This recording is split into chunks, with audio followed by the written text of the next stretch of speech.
This is Pop by Culture. You're watching Marvelous Monday, and tonight we are discussing X-Men.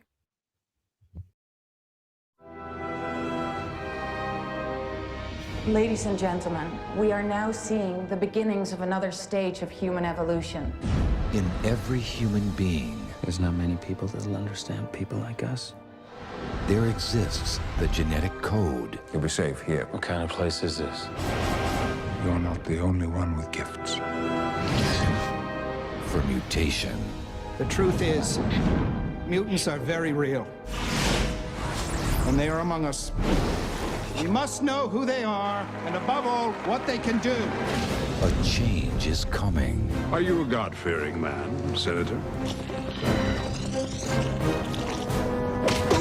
And those we fear Magneto believes that a war is brewing between mutants and the rest of humanity. will be all that can save us. If no one is equipped to oppose them, humanity's days could be over. You're a mutant. The whole world out there is full of people that hate and fear you, and you're wasting your time trying to protect them?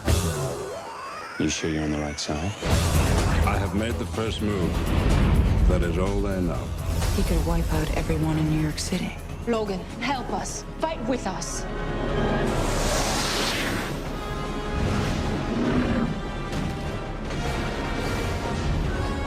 I'll take care of you.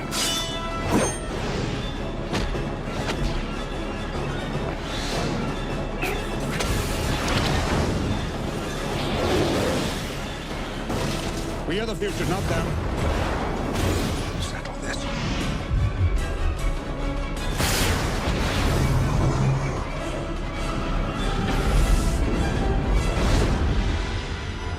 We're not what you think. Not all of us. All right, guys, we are back with Marvelous Monday. Tonight we are discussing X-Men, and we're going to start the show like we start every Marvelous Monday show. We're going to go around the panel, ask the guys what their original thoughts were when they first saw the movie. And in this case, this has taken us back nearly 25 years. X-Men debuted in 2000. So we're going to ask their opinions, if they can remember their opinions from when it first came out, and then see what their general thoughts are now that we've revisited the film. And I guess since she's hanging out up top with me, I'll start with Nadia. Nadia, do you remember seeing this in the theaters when it first came out? And Yes. If so, what was your opinion now that you've revisited the show? I think it holds. Okay. I was 13 when this movie came out. So, and not to give my age. So, when I initially saw it, I saw it with a bunch of friends, enjoyed it. But when I rewatched it, I think it holds up. I think it really actually, there's a couple of CGI issues, like when Wolverine, never mind, I'll save it when we get to that part at the end. when he's hanging off, do you know what I mean? Yeah, When he's like hanging off. I know. Yeah. Other than that, I enjoyed it. I was able to just like put my phone to the side and just focus on the movie, which says a lot about movies nowadays. And I thought this by far is definitely superior than what Marvel has put out lately, which is crazy because it's like 24 years old. Yep, agreed. We're gonna drop down, and Drew, what were your original thoughts when you first saw the film, and then what were your thoughts revisiting? So yeah, when I first saw this, I was back in high school, back in 2000, and I remember I totally dug it. I was really into it. I was at that point where, because this is at the point in the comics, you probably remember, Josh, when like the transition to black leather was taking place in the comics. You know, those costumes are gaudy; those aren't cool. Black leather's where it's at.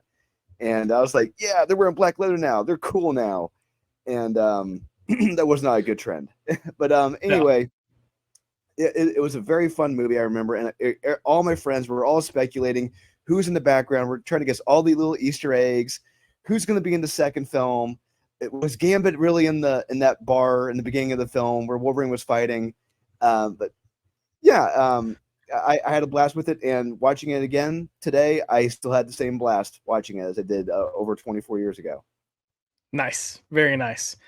Shield, what about you? Were you into the movie scene when X-Men first debuted, or were you busy being a soldier? I was 30 when this movie came out. So yeah.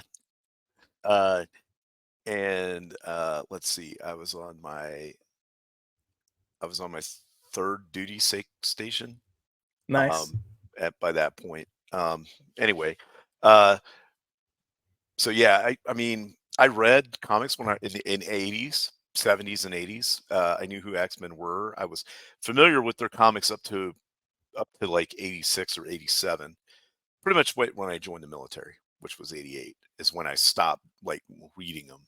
So I wasn't up to speed on absolutely everything that had happened between like 1988 up to the time they made the movie, as far as like the black uniforms and all that kind of stuff.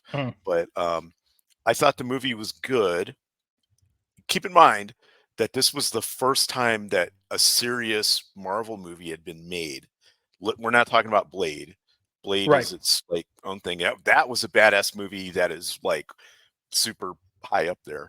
But as far as superhero movies getting made, this is like the first one that I can recall that was like a blockbuster, that was cool, that the characters actually kind of had high production value, the whole thing. And they had good actors and actresses in it, and it was well cast and all that. So I was pretty impressed with it. That being said, watching it like yesterday when I did see how it is a little bit showing its age as far as ideas about what was a cool fight scene and things like that. And also some of the what I thought was okay acting at the time. You can see that some of the actors, especially the younger ones, this might be one of their first bigger roles, and you can kind of tell that. Not saying it was bad, it's just you could tell that they were young. I think I was 12 when this came out, so around Nadia's age, and I remember being hyped for this movie. Like, could not wait. I think I saw it like 3 or 4 times in the movie theater. I thought it was the best thing ever. I agree with because up to that point, it was. Oh yeah. Yeah. Well, and look, I don't want to discredit Blade in any way, because it is a comic book property, and it was a film that was taken seriously and done well, and it came 2 years prior to this. However, for me, Blade, especially at that time, wasn't your traditional comic book character or property. I had no idea he was a Marvel comic character until after I saw the movie. Matter of fact, I didn't want to see the movie, and my friends were like, bro, you gotta see the movie. You know how I knew Blade was, I know we're getting off topic, but you know how I knew Blade was going to be a good movie? When he spiked that dude's head to the ceiling when the first 5 minutes. He spiked the dude's head to the ceiling with this little, metal spike thing. And I was like, all right, this is going to be a good movie. And it didn't disappoint. It just kept that pace from there on out. I remember being hyped for this. I remember being excited that this was a film that was taken seriously, because I think the most recent like comic book movie that came out before this would have been Batman and Robin, which was a joke. Yeah, like you had Batman Forever, you had Batman. I liked it. I like Batman and Robin. Oh. I'm sorry, hot take. I can't. You want to know a real hot take, Nadia? I will gladly rewatch Batman and Robin over the Batman with Robert Pattinson. Oh no, no. Yes. What? Maybe. I think I'm okay. So the Batman with Robert Pattinson, the thing I liked most about it was the city. The city actually looked livable. If in the one with like the Penguin, the second movie or whatever, Gotham didn't look livable. Who would live there? It was dark and rainy all the time. Everything looked weird. You ever been to Chicago? That's exactly how it is. I have been to Chicago, and it's not like that all the time. What I liked about the movie with the Robert Pattinson one is the city looked real. Looked like you could go. It almost looked like the city from like The Matrix or something. You know what I mean? Where it was like a gritty city, but people were walking around and living their life. And you just never really, like, if you see that in some of the other movies, you're like, why would anybody live here? Batman is 3 days too long. Yeah, it is long. It's very and then it kind of falls apart at the end. But yeah, but I'm with Drew. Batman and I'm with him. Oh yeah, I don't know. Maybe if I'm like drunken with a group of friends and we're gonna shit talk it the entire time we're watching it, possibly. I don't really like most of the Batman. Oh, negative. Negative. I don't. I think they're just not that good, especially Yeah. like the cartoony ones or whatever. Yep, can't do it. Not a fan. O'Donnell, man, had a huge crush on him as a kid. I Because mean, sure. he's a decent actor, and he's still knocking it out of the park now, right? But what did I see him in? Something. He was on that LA. Yeah, CSI LA or something. Yeah. He looked good in that. Fried green tomatoes. Lord. I will say I haven't rewatched X-Men in a good while. It's probably been 7 or 8 years since I've watched this movie, and I think part of it was that I convinced myself that it was so dated that I was like, oh, I'm not going to enjoy it. I'm not going to watch it. And then I rewatched it recently. I watched it this past weekend. Watched it again yesterday, and it held up way better than I remember. I do agree some of the action and effects could definitely use some help. Comparatively speaking, at the time, I remember thinking they looked awesome. But yeah, I was surprised at how much I enjoyed this film, and I was also surprised to realize that it's only like an hour and a half long. It's not a long movie. It's a good length for what it is. It sets some things up. I felt like the action scenes were holding back, honestly. 100%. So like what you get in the one where Nightcrawler goes to attack the next president. one. Holy crap, that was like, this is what a superhero movie should be. This right here. He was going through those people like they weren't even there. He was doing all kinds of cool stuff. I was like, this is the shit. This is what I've always wanted when I imagine a superhero fight in my head. And then you've got like Deadpool on the whole bridge fight and all the stuff that he's doing there. I'm like, finally, some great action. And this is what we wanted. Now, I that's kind of what I expected out of the combat in this movie, the X-Men, but it didn't get it. It was more, to me, it was more like reserved, and I feel like Storm wasn't really using her powers to the fullest and stuff. At all. Yeah, at all. Do you think it was just an establishment of characters? What was the I think it was the production and just the way that, kind of like how in the first Star Wars, like the lightsaber fights were very tame compared to what you got later on. It's that this is the first movie. They don't want to push it too hard. They want to, make sure it's well done and not like push the envelopes of like, let's have all kinds of crazy fight. Now, the fights were good. They just weren't, I guess, as kinetic as I wanted them to be. Agreed. So the production budget was $75 million. So it's a pretty darn low. I mean, it was 2000. So yeah. But it was still relatively big but low. The costumes were great and everything, but I wanted more out of the fights. And also, I've never really thought Cyclops was that interesting of a character.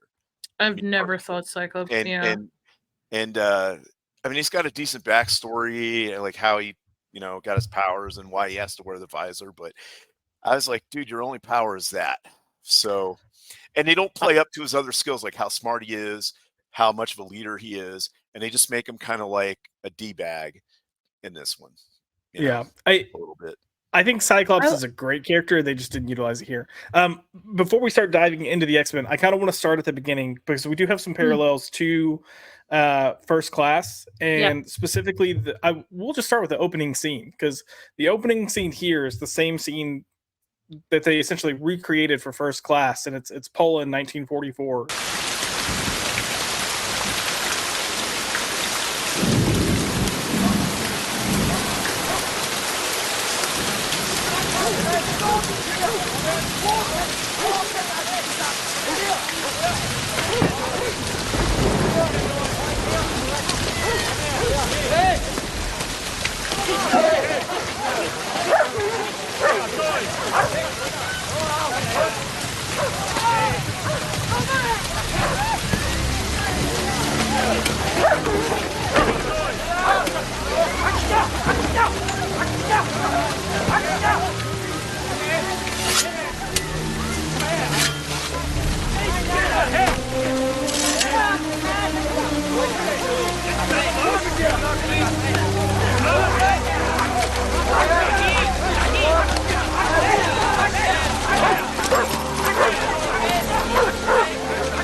I felt like this one felt more intense and guttural.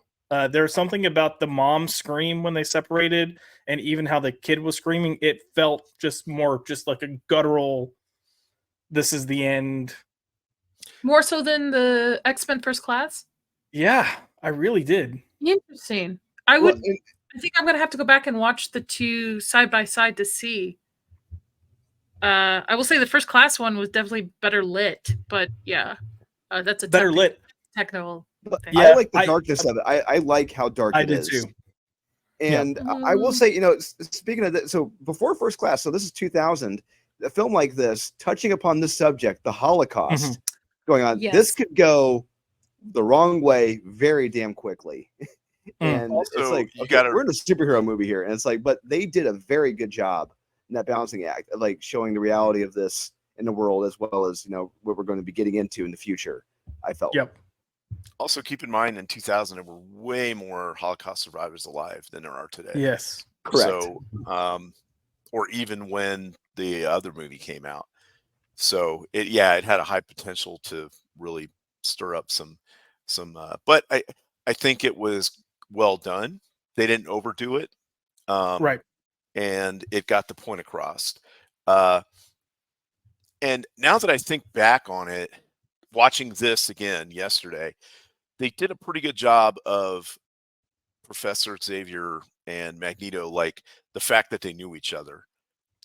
And they kept it muted, so they didn't give too many details to where you knew they were friends and they knew each other and they're going back and forth and whatever, but there wasn't as much detail in it to where later on, when they really show them in the other movies, that could have really backfired bad by having all kinds of incongruities and stuff that just doesn't add up.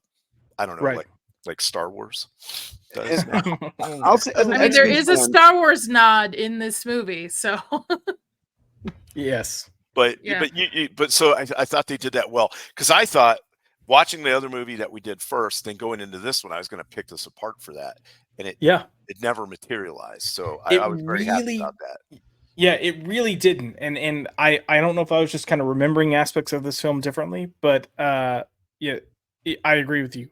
Drew, what were you going to say, real quick? I was just going to say, like, as a longtime X-Men fan, that relationship between Xavier and Eric. It goes back a long way. That's the strong. I knew going into it, even then back in 2000, that was the focal point. If they can lock down that relationship, everything else will work. And that scene when they're in that congressional hearing, whatever, when they're talking there on that balcony, that is one of the best scenes in the film. If not the best scene in the film. And Josh, I loved it. Josh, when you were doing your research for this, was there any pushback on the casting choices initially? Like, obviously now you can't see anyone else in these roles, but was there any pushback for either of those? I don't think so. I think those people were pretty gung ho on, because even years leading up to this, Patrick Stewart was always kind of like a point person of like, oh, if they make an X-Men film, like they should get him to play Professor X. I think Ian McKellen maybe wasn't as much of a popular pick, but I don't think they were against it. I think where they had people in mind were more so your kind of main X-Men roster. Like they definitely had opinions about Wolverine. Like the studio wanted Keanu Reeves or somebody else, and I'm like, dude, that would not have worked. Keanu Reeves. Yeah. Because he was coming off of Matrix. Maybe. The only one I'm like not sold on is James Marsden. I know everybody likes him as Scott. I don't know, something rewatching this just makes me just cringe a little bit. When he was he had little D energy. Like I feel Scott Summers should be like a Chad. Well, right. So he knew, he read some of the comics, but he just said, according to him, he would just play him as a Boy Scout. And that's pretty much. He wasn't a Boy Scout. He was. He was. So I don't know. I will say, Bryan Singer directed this, and also has some writing contributions. And fun facts, like they had to approach Bryan Singer 3 different times to get him to come do this because he didn't want to do it. And he didn't. So I always thought Bryan Singer was a comic book fan. I found out that he was not. He had not read comics, wasn't really into comics at the time they approached him for this. And the reason he turned it down was he didn't think comics could be serious. And his idea of what comics were based on kind of like, again, the more recent, comic book films that had come out. So he turned it down again. And I think it was, they got him to read God Love Man Kills, and they pushed like, hey, we want to have this kind of social agenda here, but we don't want to be heavy handed with it. And they wanted him because he had done, what was the ensemble movie he had just done? The Usual Suspects. Yes. Yeah. And they felt like, hey, you handled an ensemble well. We need someone to have multiple characters that they can handle efficiently, and we think you can cover the subject matter pretty well. And I think it was when they had got Ian McKellen to agree to do the film that he was completely on board. Because he knew, or he had requested Ian McKellen because he wanted Ian McKellen because Ian McKellen was gay. Well, and he was not just that. He had worked with him. He had just done A Pupil with him. That's correct. What I was going to say. Yeah. Yep. Yeah. But he knew he could deliver it. But he also knew he could take, because again, people aren't subtle anymore with their performances or writing. But he knew Ian McKellen was a quality enough actor that he could take his life experiences to kind of, fuse them with being an outsider, which everyone is to a degree. But yeah, so that kind of landed everything. But to the reason I brought up Bryan Singer, he picked James Marsden as Cyclops because he talked about this, that it was going to be hard to get an actor that didn't just look like a piece of toast because his eyes were going to be covered. And he talked about how so many actors, especially with the way he was filming this, like they act with their eyes. Your expressions are usually your eyes, and he needed somebody with a distinct jawline that could act with their. He said that could act with their jawline, and he's got that, that jawline. Yeah. So he should have got Carl Urban. I mean, Carl Urban could also be a good Wolverine. Throwing that out there. Yeah, he pulled it off with the Dread. He wore that helmet the entire time. I was gonna say, Carl Urban in 2000, he wasn't even in anything. I mean, I didn't really know him until Born Supremacy. He was in Carl Urban. He was in Return of the King, The Two Towers. Yeah. He's Aaron. Oh, I never saw it. Whatever that is. Yeah. What? Drew's seen Fellowship of the Ring, kind of, and then fell asleep. Didn't see Two Towers, and then kind of saw Return of the King, but fell asleep. So, Well, that's okay. You got the animated Rohirrim coming out. Oh, awesome. Lordy. There we go. Should be fun. Yeah, it's gonna. Yeah, they made it gay and put a chick in it. So, well, I don't know if they made it gay, but they put a chick in it. But that is interesting, Josh, that you bring up that he wanted to hire Ian McKellen because he was gay. Because he felt like he'd be able to portray that outsiderness and bring it to which is different because now they would hire him just because he's gay. Yeah. And that would be their only selling point, not because of his life experiences and the transformation of his view on the world through that lens is what would make the actor play the part better. Now it's just, well, he's gay. So we're going to fill that block. Yeah. I mean, look, I know we say 24 years, it seems like a long time. And the grand scheme of things, 24 years ago wasn't a long time. In terms of acceptance for gay people, 2000 was vastly different than it is now, despite all the people that like to complain that they're, oppressed and whatever. Ian McKellen would have lived a life where, he could not be himself and he had to hide who he was. Otherwise, he would have been arrested. So yeah. To be honest, I didn't know he was gay for a long time until probably adulthood. Most actors that especially older actors, they hit it for a long time. I mean, even up until like 2005, 2006, there were actors that were getting consistent work, maybe not top tier actors, but they were being told, you cannot come out. Like their agents and stuff were telling them, you cannot come out. Your career will be dead. So Kevin Conroy, I had no idea he was gay until like the last few years. Like, oh wow, how about that? Yeah. To me, I don't want to say it doesn't matter because I feel he plays Magneto perfectly whether he's straight or gay, but I can understand where Singer was coming from, especially during 2000s of the whole outsider point of view of acceptance. But I think like I can't see anybody else in that role.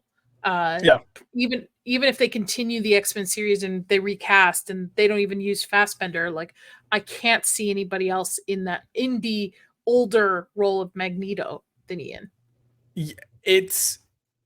Whoever gets cast, and honestly, as Charles or Magneto, whoever gets cast, they have massive shoes to fill because both timelines, you know, the actors they picked for both timelines just did an incredible job. But I would say Ian and Fassbender with Magneto specifically, like they were the character in so many ways that I don't know how you can top that. But I mean, well, I hope they'll find a way, but unless they bring hard. Fassbender back as Elder Magneto and take as long as they have continue. to be making movies and do stuff. He will be old enough by the time to get around to it. Well, fun fact about this, they originally started working on the X-Men film in 1989. What? Yeah. Yeah. Wow. That's like the Dune movie. That movie took forever to get made. The first producer that was tied to this was James Cameron, and he was gonna. I think she was his wife at the time, but Catherine Bigelow was gonna direct.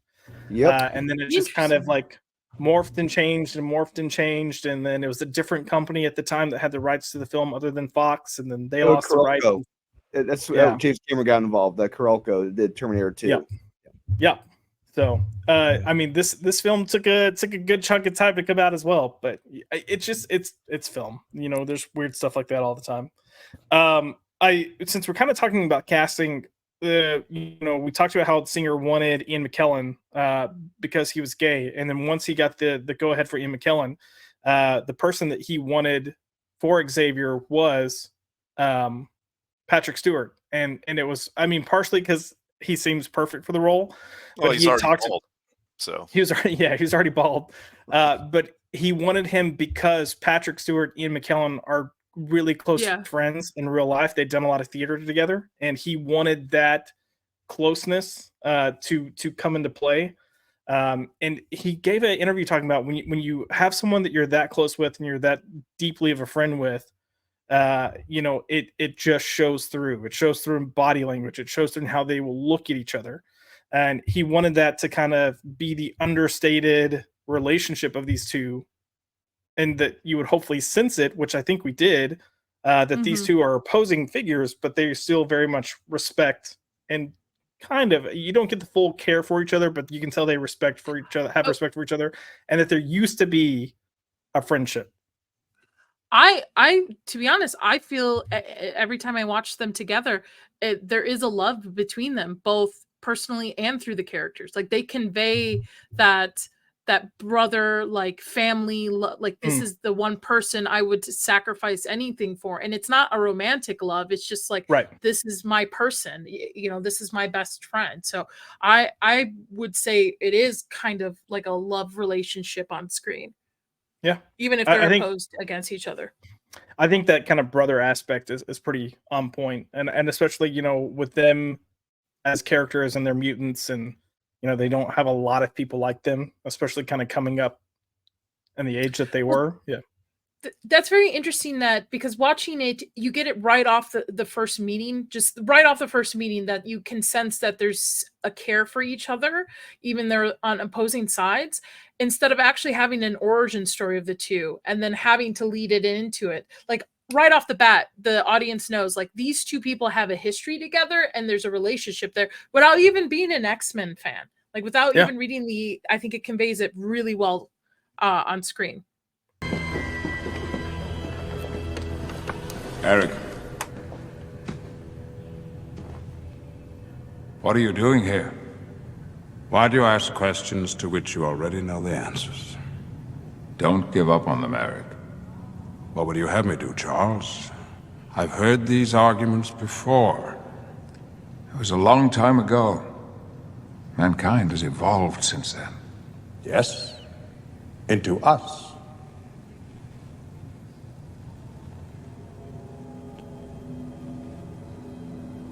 You sneaking around in here, Charles. Whatever are you looking for?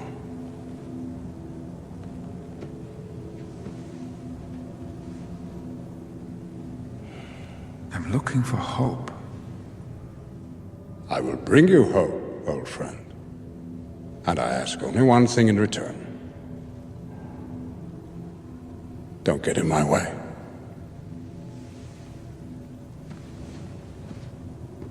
We are the future, Charles, not them. They no longer matter. Earlier, Drew mentioned a scene where they're at the Senate hearing, and Senator Kelly kind of has this pop off, and then Magneto leaves, and Professor X notices that Magneto's there, and he goes out to speak to him. I will agree. I think at least from a writing man, even how so much of how this movie is filmed is almost like an art house film. Like they treated it more like a high budget indie film. That's what it felt like. Really interesting shots, really interesting lighting choices. They found this building that's just like you've got those beams that cross, so it's got X's kind of all across the window. But they have the two talking, but they're not facing each other. Magneto's in his jacket with a hat, and he's shadowed, which is kind of signaling like, hey, here's your bad guy. And then you got Professor X there. But just the conversation, how they wrote those lines, that dialogue was so efficient and so just well written and to the point that it wasn't heavy-handed. It felt like a natural conversation two people would have, and it had so many implications without having to, monologue about the past or what I've experienced, or and just the little things like, why do you ask questions to which you already know the answer? And then the moment where he's like, are you sneaking around in here, Charles? Like they know each other so well, and you just pick up on all those points without having to have dialogue, beating a dead horse to be like, hey, did you get it?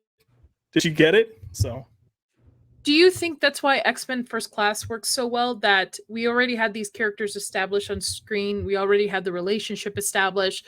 So now you can kind of dive into their history and see how they met and how they bonded in a sense. Do you think it works better that they first established this and then went back? Possibly. I think, and because I was going to ask, did we feel like we got some benefits watching this after just watching First Class? And I think they just complement each other so well. Like, I think the fact that regardless, we know the lore, so yeah, seeing First Class and knowing, the complexity of their relationship, I'm sure aided in us watching First Class for the first time. But now even revisiting this and watching First Class first and knowing, okay, here's the actual backstory of these two. This is how they met. This is what they've endured. This is kind of what they went through together. And then fast forwarding, 40 years roughly to get them to this point. I think either way, it's written in a way that they play off of each other just incredibly well, no matter how you approach it. But Drew, the big factor too is the performances. The performances by these actors are amazing. That goes a very, very long way. And honestly, I know it was brought up earlier, but I can't see anyone playing these characters outside of Ian McKellen, Patrick Stewart, or James McAvoy and Michael Fassbender. These guys are Professor Xavier and Magneto. I'll watch Fassbender any day of the week, so Yeah, don't worry about that. here. Yeah, same. I think he's a star, and I can't believe he hasn't done more like big projects than what he's done. But yeah, no, they handle these two characters really, really well, and I think it's fair to say that in First Class you had Magneto and Professor X, and they were kind of your two polar points that you followed. And while they're polar here, I don't think they're the two that you follow. I think you follow Magneto to a degree because the plot is completely revolving around what he's doing. But the character that that's his polar point is actually Rogue, so Anna Paquin. So I kind of want to transition to her real quick because we get the opening scene in Poland, and then it's immediately followed up with I think Mississippi. And I like that for the time, they don't put a year, they just put the not too distant future, which, since we're looking at this as a past film, it's easy to think of this as the past, but then watching it now, it's like, oh, not too distant future. It's almost like, hey, this is yet to happen, but it's still coming. and I'm like, I really like that, and it kind of makes the actual time frame of this, inconspicuous. You can't like completely pinpoint it. But we get the introduction to her character where she discovers her powers because she's with her boyfriend in her room. She kisses him, drains his life force pretty much. She goes into a coma. She freaks out. I know, Shield, you were talking about screaming. I thought her acting here was actually really good. I don't know if this is one of the scenes where you thought her screaming was not I'm great, not saying but that her acting was good. It's just as a general comment, women screaming like that do not make situations better. Instead of running and saying, "Mom, Dad, I need help. What's going on?" She just kind of flips out and incoherently screams in a corner. And yeah, just saying, not helpful. I mean, to be fair, if you're like a 14-year-old girl and that is your first kiss and your boyfriend pretty much starts convulsing and having seizures and is not responsive, I get it. I guess it's just me. I guess I'm just an asshole. Yeah. I have a question, and maybe this is for you, Drew, the X-Men expert. Is the age difference here with Rogue and well, I guess Wolverine doesn't count, but like has Rogue ever always been like the younger of the crew? No. Okay. She was always roughly around the same age as everyone else outside of Wolverine, because Wolverine was always the older guy in the group. But no, she was never a kid or anything. She was always the same age. Okay. Is this just a writing decision just to kind of maybe just separate? Yeah. Okay. So, I took it more of she was the new kid than the young kid. Yeah, I mean she's definitely younger because she's a teenager. And in the comics, she was never really a teenager when she got introduced to the X-Men. She was kind of like Jean and Scott's age. She kind of fell in that category. Yeah, and the young kid on the team at that point would have been Kitty Pryde. And I think for the purpose of the story and the powers and everything, it worked best with Rogue to have her at that age as opposed to Kitty. Yeah. Okay. And my impression of Kitty is she's always young in every movie, like ridiculously so. Like she never matures ever. Yeah. That's why the comics tried to make her Kate. And I was like, well, that's not sticking. Really? And then they made her like a pirate, which was even more stupid. But I'm not joking. Man. Yeah. She was one of my favorites growing up as a kid. She wouldn't be now. And I get that.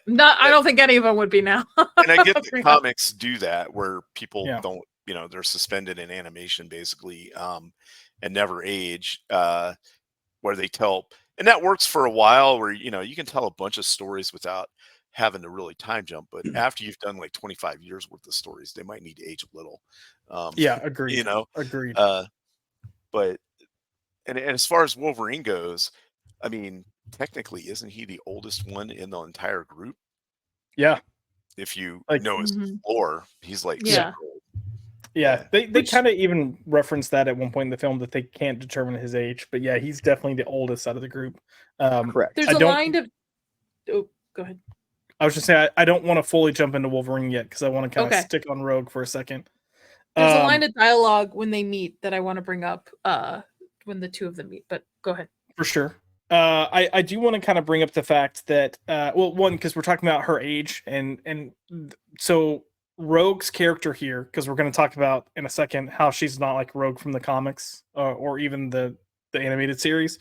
But they had talked about how this version of Rogue was pretty much an amalgamation of Jubilee, Kitty Pryde, and Rogue. That sucks.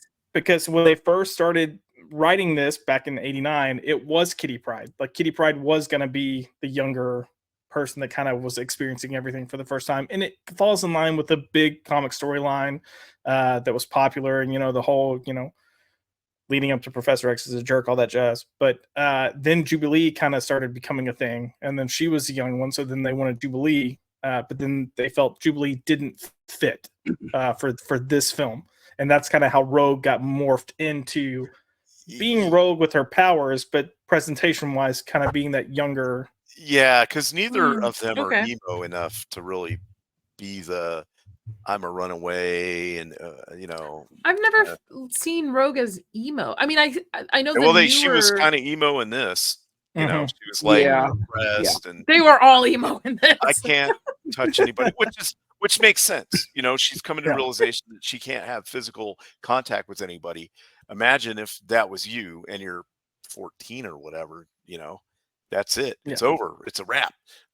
You know, Look, so we know for a fact this version of Rogue 2 to 3 years later was blasting Evanescence. Like, come on. Yeah. My Immortal So was I. like, So was I. yeah. but Drew, so I think that's why they chose, because Kitty Pryde is too optimistic and Jubilee is Jubilee. So I would also say Rogue is a more common name for normies, and not meaning to call it, but if you know X-Men, you know Kitty Pryde, you know Jubilee, but if you're somebody who just like passively knows the X-Men, most of the time you know Rogue, especially from the animation. Yeah, that's fair. Drew, I kind of wanted to come to you. Were you disappointed that Rogue was kind of I don't want to say downgraded, but very low energy and less sass and not completely like what we know Rogue to be for this film? You know what? I'll say yes to no. Yes, because before this movie came out, we had the animated series, we had the comics, and she was a very strong, capable woman who stood her ground. She wasn't going to take any shit. And but to see her as a teenage girl in this, just kind of more or less mopey, emo, it's like, okay. But at the same point, she wasn't always my favorite X-Man. So it's like I can go along with this. Now, if this was Banshee and they did this too, I'd be pissed. But this I could go along with. It's fine. It served the purpose, and these were her original powers. She did not have the Captain Marvel powers originally, so she was sucked up the life energy and memories of others. I'm like, okay, I can go along with this. I can. Yeah, it was okay. Yeah.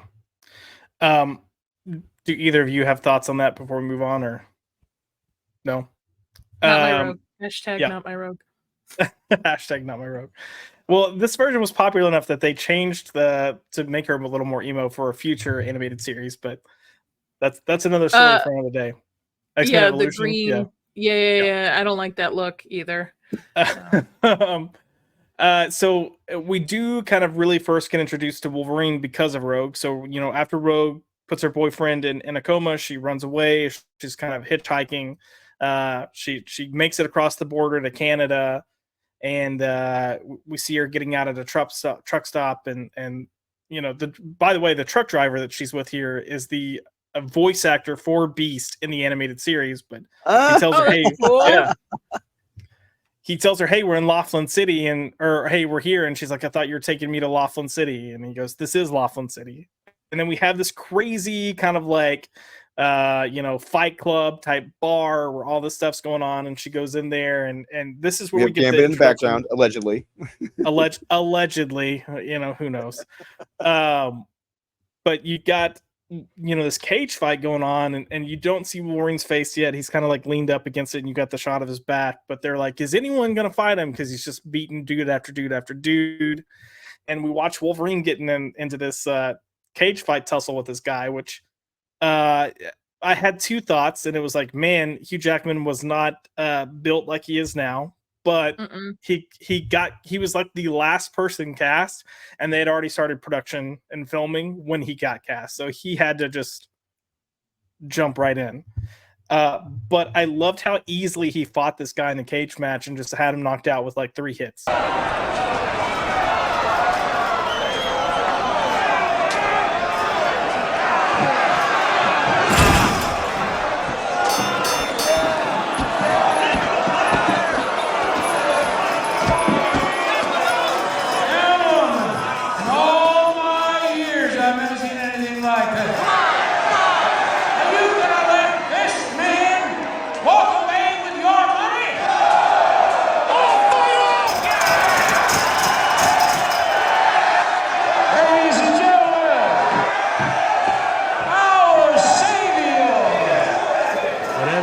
Don't hit him in the balls.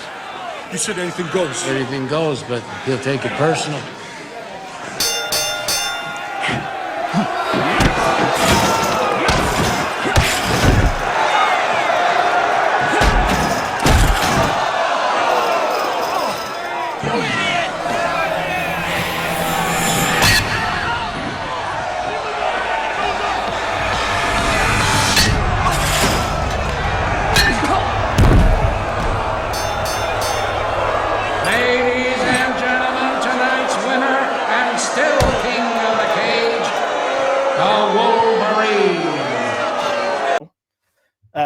any thoughts on this first introduction, or did y'all prefer kind of what we got to see from him after the fight when he sat down at the bar?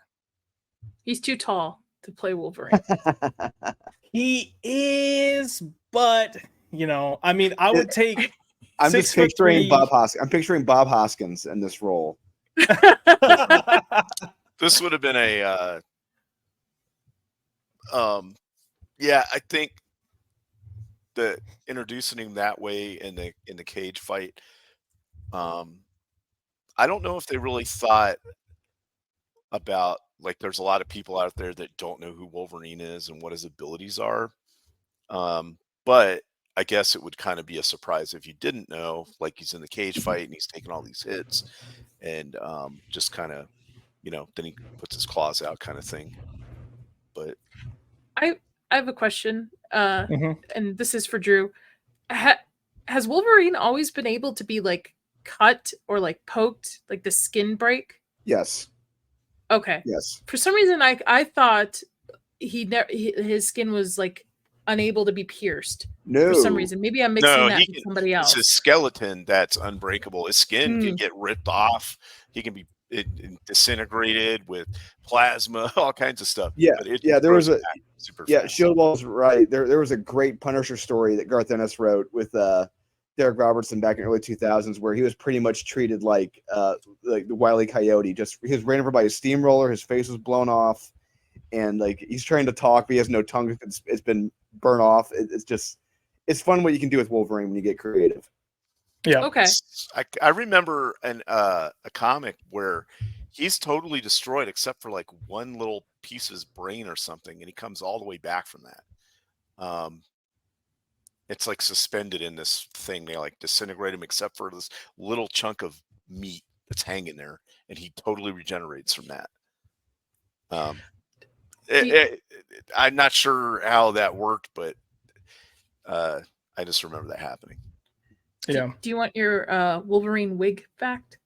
Yeah, let's do that because I've got a casting fact as well. So actually, let me do the casting and then we'll do the wig because that'll kind of dovetail each other. So I mentioned that Hugh Jackman was the last person cast and they'd already started production. So the reason for that was they originally had someone else cast and they were prepared and had done pre-production and were ready to go. And it was and I'm gonna butcher his name, but Doug Ray Scott. Who did Mission Impossible 2. Yep. And he was the villain in Mission Impossible 2. And the father on Batwoman, the greatest show on CW history. Oh no, I forgot about that. Oh God. Doug Reese Scott, Hitman 2 as well. Yep. He was in it. Yep.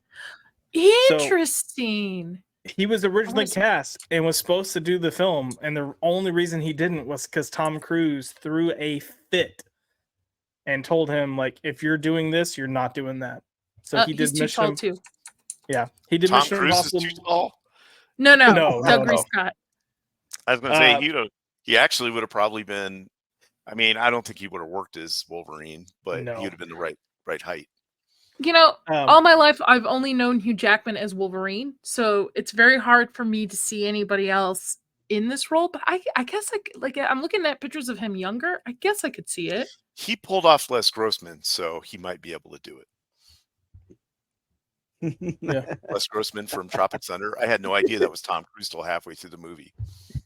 Oh yeah. Oh no, I'm talking about Doug Reese Scott. I'm not. Oh, okay. I thought you were talking about Tom Cruise. No, I don't. Yeah, no.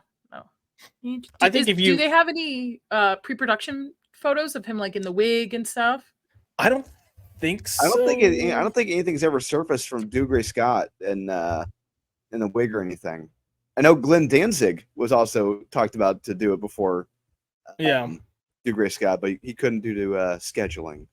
Yeah. So Doug Ray Scott was officially cast. Like he was officially cast. It was on the books. Like they were moving forward. And then that's when Tom Cruise came in and kind of put his foot down and said, "No, you're not." And that's why Hugh Jackman came in so late in the game. And they talked about how he started a workout routine, but I think like he auditioned.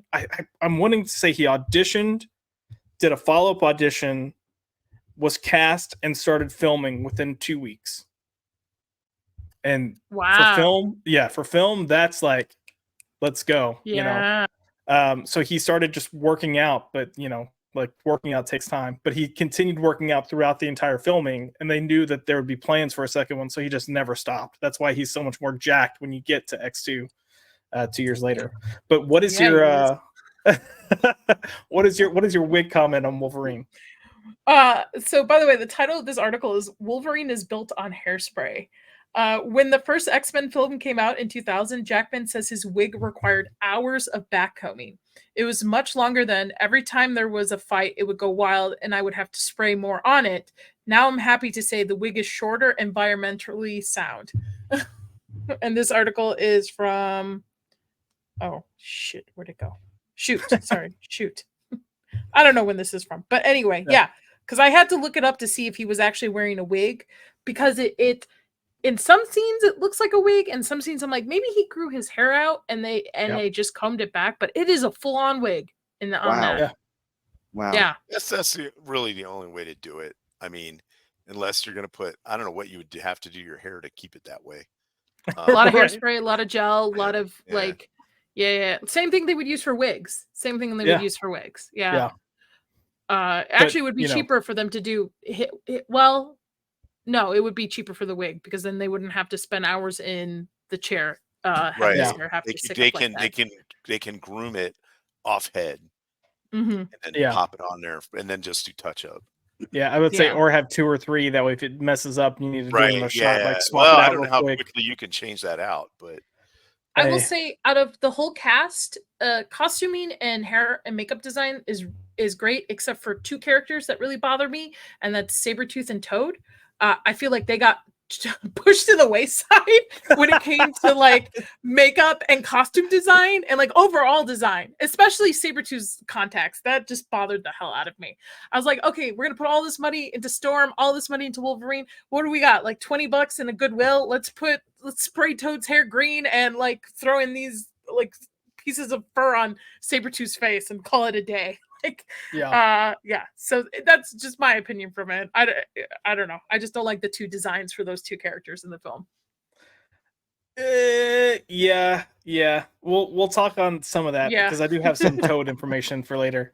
I do want to kind of get to because we're in the bar. I do want to get to, because I think aside from the conversation with Charles and Magneto at the beginning, I do think some of these next conversations with Rogue and Wolverine are some of the best. When Wolverine, after the fights, when he comes in and sits down at the bar, like, this is to me where it feels like it's an indie film. The way they shoot this, the fact, like, you have a whole like minute and a half, 2 minutes that it's literally like the bartender watching. Actually, I think in total it's like 4 or 5 minutes. You have the bartender watching Rogue, who's staring at the tip jar, and he's like, are you gonna have anything else with you, or just water? And he pulls the tip jar away. Then Wolverine comes in and sits down, and it's like, you see the people's reactions to him walking in.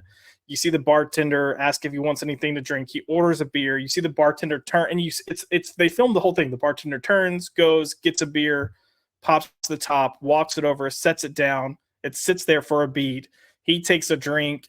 Like, you see the other guys talking in the background, determine if they're going to come confront him. Like, all this is just playing out without dialogue. The only dialogue going on is from the TV. And I'm like, this is not a blockbuster film at all. Like, this is not how you film blockbuster films. This is not how you film superhero films. This is how you film an indie film that is about whatever crazy. Yeah, but I loved it, and I'm just like, that's part of the reason I think I love this movie to begin with. They took it seriously, but just seeing this, I was like, damn, this is good.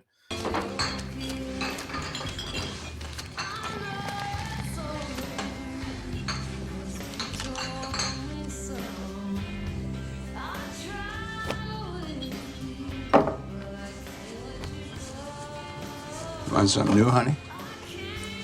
You're sticking with water.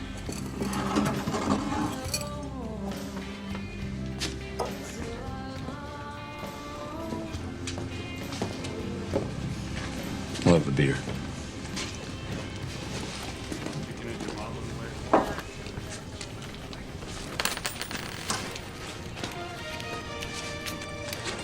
Ellis Island, once the arrival point of hundreds of thousands of American immigrants, is opening its doors again. Preparations are nearly completed for the upcoming United Nations World Summit. Nearly every invitation confirmed. The event promises to be the largest single gathering of world leaders in history.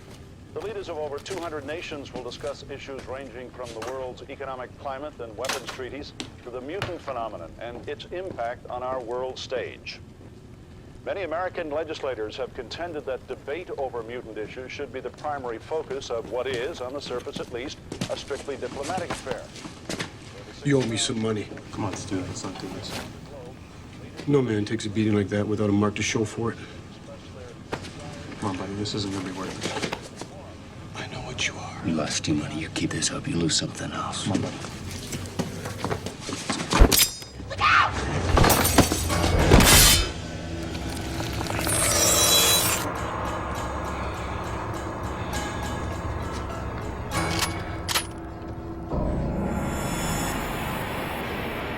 Get out of my bar, freak.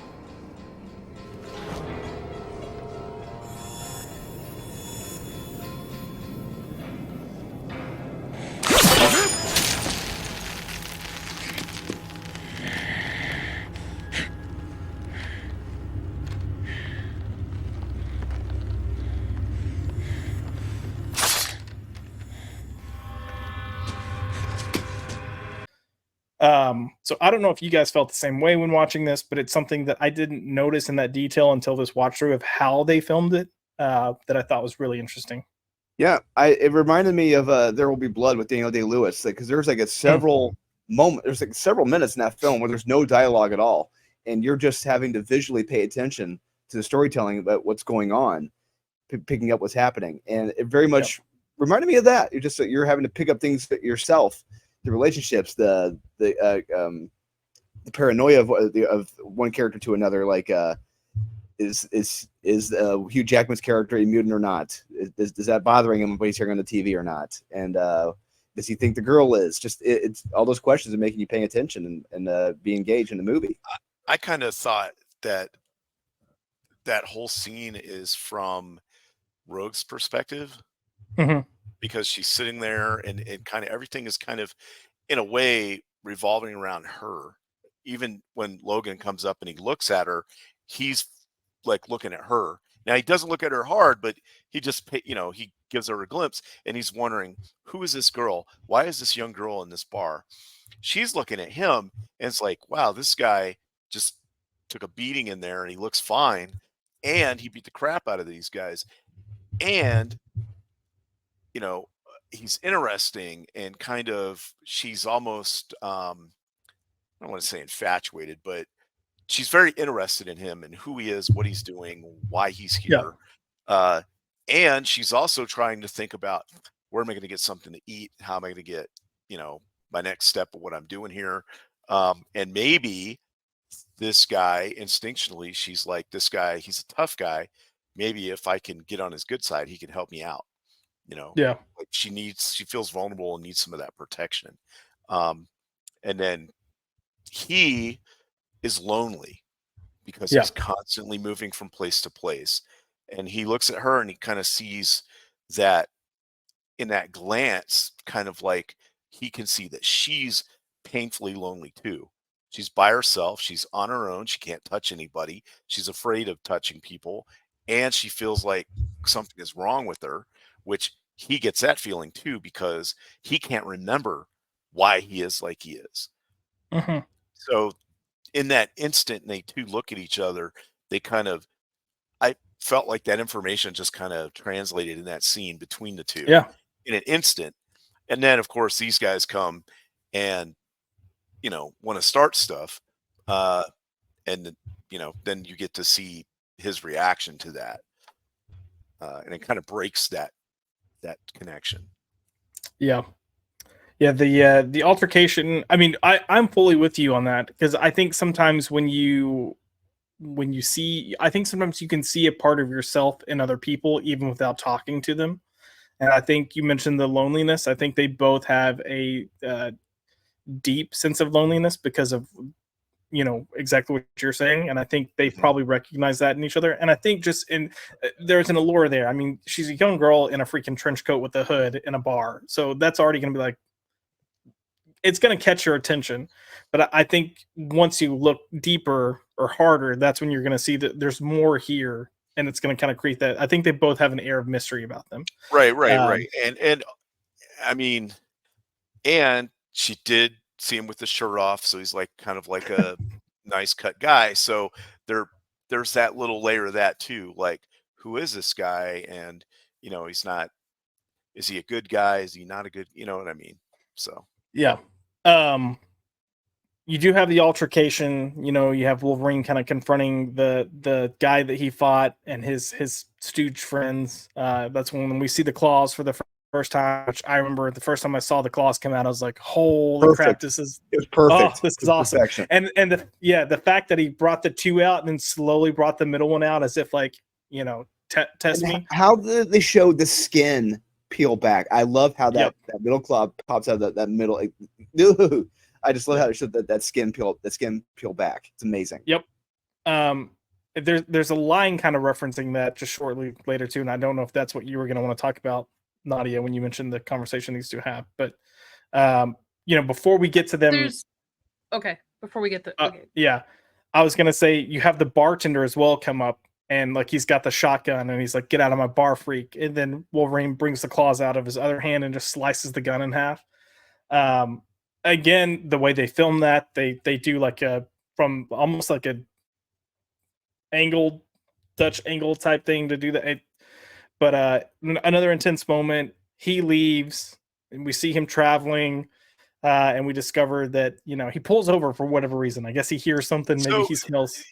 Right. I thought there was like a bump or something, and then she made like a sound. I didn't really catch it, but I thought she was like in the back. I didn't realize that that's a weird trailer, because that looks like a trailer that just goes on top of a pickup. So how it's connected from the cab to the back, usually those aren't. You have to get out and go in the back. So I thought she had gotten in the back somehow and was like looking for food or something.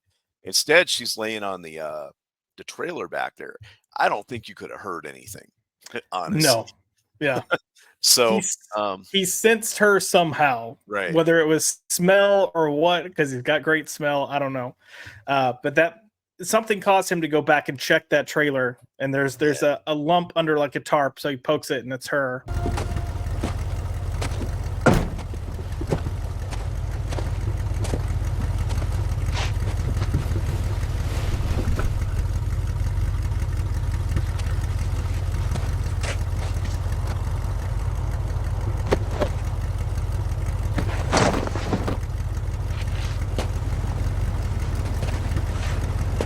What the hell are you doing? I'm sorry. I needed a ride. Thought you might help me. Get out. Where am I supposed to go? I don't know. You don't know or you don't care? Pick one.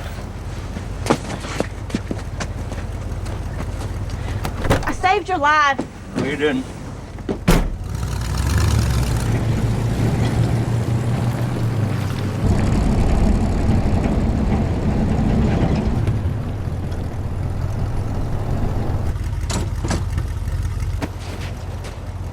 You don't have anything to eat, do you?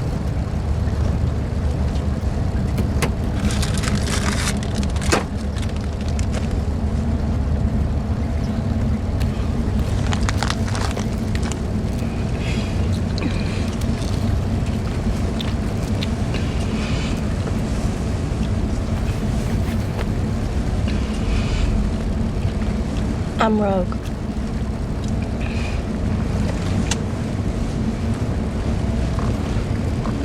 Were you in the army? Doesn't that mean you were in the army?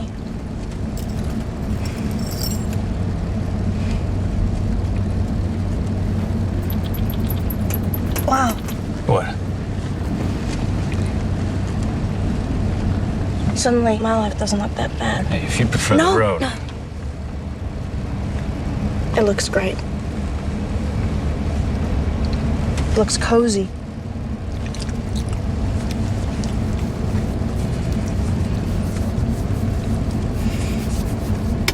Put your hands on the heater.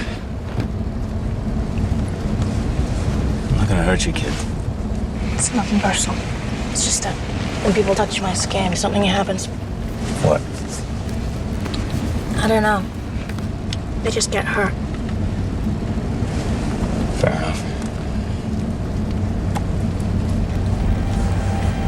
When they come out, does it hurt?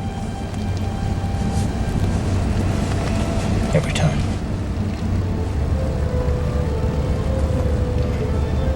But Nadia, I know you specifically wanted to talk about a line.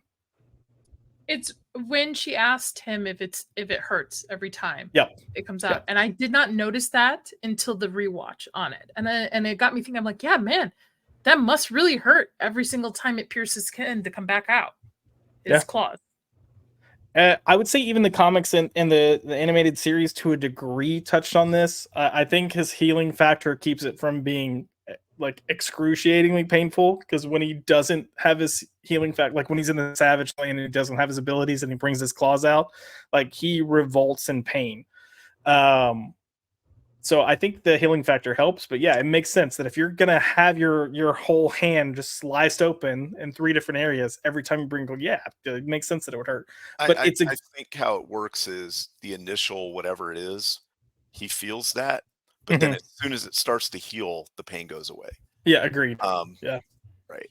So he does feel it, but it's not continuous. Yeah. Yeah. Drew, did you have any thoughts on this scene?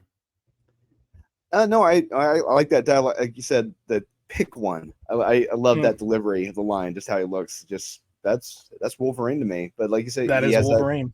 And he has that brief hint of humanity a little later on. It's just like, oh, yeah, he realizes, all right, maybe this is not the right thing to do. And gives her a lift, and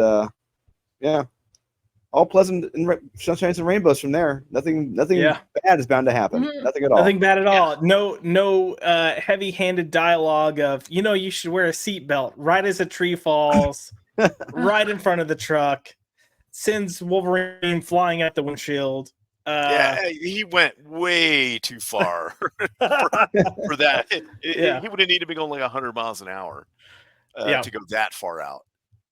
But I didn't like the telegraph of that. I wish they wouldn't have said the seatbelt line, because then it really would have been like, oh shit, the moment that tree falls and he hits it. Or she should have said, well, you should wear your seatbelt, and he's like, nah.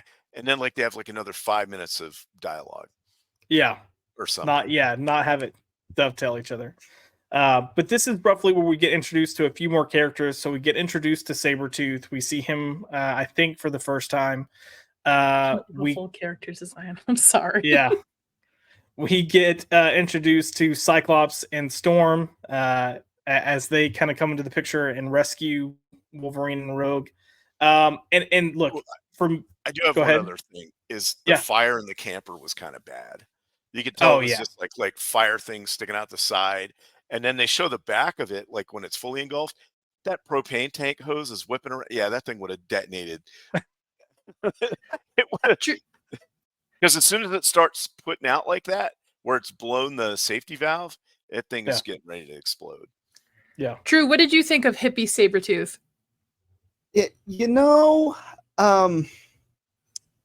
I have a love-hate relationship with the Tyler Mane Sabretooth. There are aspects of the Sabretooth I like, and there are aspects I don't like about it. If Liev Schreiber had looked like this, he would have given a better performance than Tyler Mane had, and I really think I've been fully on board with it, because Liev Schreiber did a fucking great job of Sabretooth. Yeah. But this, I like the pimp coat. I think it looks pretty cool in it. Now, get that Bane look. But outside of that, I feel it looks too comic booky character, it for what they went with everybody else. I feel it's too far into like a loopy kind of character design. I don't know. I think. Go ahead, Shield. I felt like now Sabretooth and Wolverine are supposed to know each other, right? Correct. They're supposed to, yeah. Okay. And I could see Wolverine, because he doesn't have his memory, but does Sabretooth lose his memory too? It looks like that was completely dropped, just like how Xavier and Juggernaut are supposed to know each other. They're stepbrothers, but that's never brought up at all in the third film. So I didn't even know that. There's relationships that are completely just tossed. Ignored. Yeah. Yeah. Okay. So, that's another one we're looking back. I was like, I didn't even know that they supposedly knew each other. I'm looking at pictures at this design. Also, and let me ask you this: who do you think out of all of the characters looked the most comic booky? When I mean comic booky, like not serious, kind of This guy, Sabretooth, Toad and Sabretooth are top two I was gonna contenders say for me on this. Toad was pretty, but Toad looked like he shopped at Hot Topic, sprayed his hair green, and was just like, "Yeah, cool, I'm itchy." Like there was, to me, it's the contacts for both of them that throw me off. To be perfectly honest, this is the most badass Toad has ever been and will ever be in the comics and film. And why did they go with Toad with the first movie instead of Nightcrawler?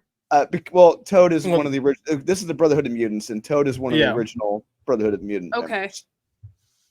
members. So since we're talking about Sabretooth's look, I do want to kind of touch on this because I think overall the look is fine. I think where they really lose it, I get what you're saying about the contacts, but look at his eyebrows. If you Google a picture of him and look at his eyebrows, his eyebrows are like hair. Like you got the eyebrows and then it turns into hair and it's hanging. It's really bad hair, laid hair. I'm not gonna. I'm telling you, they put a lot of money in everybody else's looks and wardrobes, and him and Toad were the last two probably put together because it looks awful. It really does. Yeah. He looks like he's an alien. Like, and especially the fake prosthetic forehead piece they got going on with the really bad attached 80s wig. Of the alien from Men in Black 3, the one that was on the moon or whatever. To me, it looks more like that John Travolta alien movie that was really bad. That was that dermatology alien movie. Battlefield Earth. Yeah, that's what it reminds me of a little bit. I don't and think the teeth are awful too. I liked the teeth. I didn't mind. I thought they did the teeth better when Liev Schreiber was it the character, but I don't think that's a wig. I'm pretty sure those are just extensions because he had long hair. Tyler Mane had long hair. If you look at his I'm looking at pieces of it. His forehead doesn't match like his skin tone on his cheeks and stuff. That's a prosthetic right here, or something laid here to give him a bigger head. Oh, why is this playing? Yeah. And then it's like hair laid on the edges to cover the edges. Like that's why I think the eyebrows are long. Oh yeah, I mean the eyebrows are weird. I think his head, he just has a big forehead. Because he's just got a big forehead. Anyways, yeah, I think if they had toned him down a little bit, not done the long like eyebrows, changed up the contacts a little bit, and just had like a Liev Schreiber type chops, beard, and the long hair and the teeth, I think it would have been menacing enough with the claws, and that would have worked way better. But he looks like. Do you think they did the long hair instead of the chops because they kind of wanted a way more difference between him and Wolverine? Because I'm even looking at Lee and for the second one, and he looks like Wolverine with the shorter hair with the chops and stuff. Yeah, a little bit closer to it. Yeah, I mean, I can see that. Possibly. I think what bothered me more wasn't so much the look of the character and the actual characterization of the character. Like, he doesn't really say anything. He just growls or like roars. Yeah. Well, that is like, I think he's got 2 lines in the entire film, and that's one of them. And I do think that's actually one of them. A scream. That's the other. Yeah. Oh no.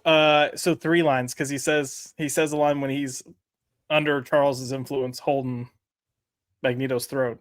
But yeah, probably hard to talk in those teeth. Probably. Anyway, I think they could have done way better with Sabretooth in general. He's probably my least favorite character in the entire thing because I felt like it was such a downgrade. So and the nails, the fake fingertip nails. If you look at like there's this, I'm looking at it where he's like and he's got gloves on, and I don't know if those are his real fingers that they glue really long nails to, but it doesn't look like it. Looks like they're just like fingernails that they just like fingertips that they just popped on. Probably. They look like I could buy these gloves from Spirit Halloween. Okay. Yeah. You're right. I think they probably were gloves because he's got pictures of him in costume without it, and it's just his normal hand. Yeah. So yeah, those probably were gloves. they failed us across the board with Sabretooth. I think that's the moral of the story.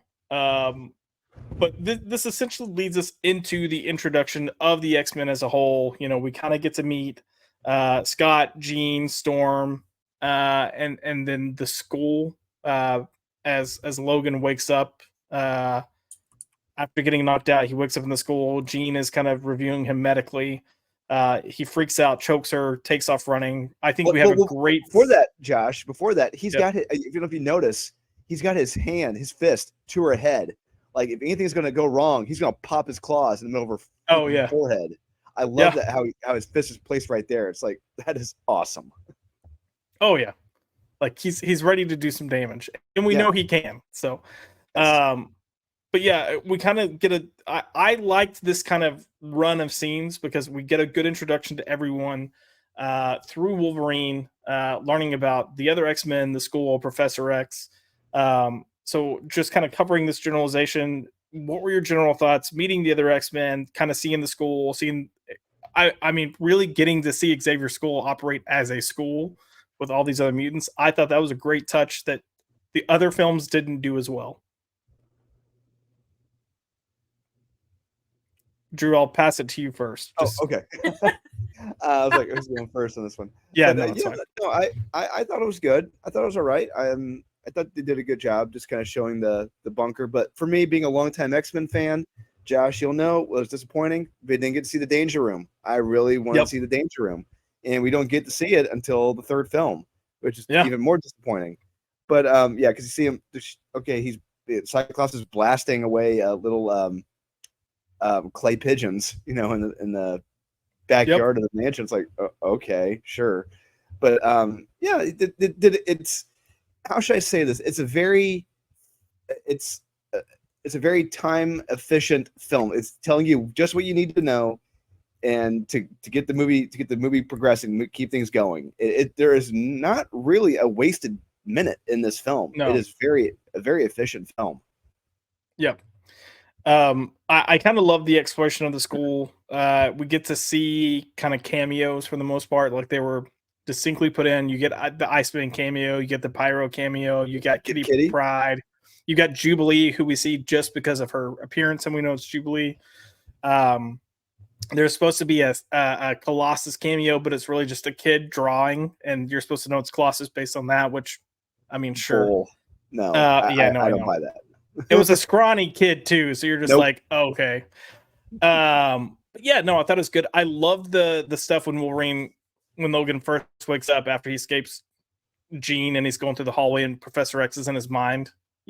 I thought that was really well done. But I love the interaction that he has once he actually sees Professor X and they're talking and they're going over the names and he's like Sabretooth and Storm. What do they call you, Wills?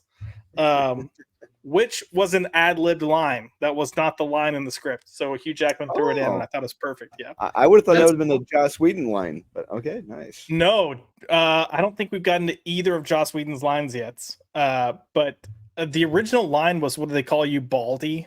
And he threw in Wills. I know. I was like, "That's a terrible line." Yeah, no. Yeah.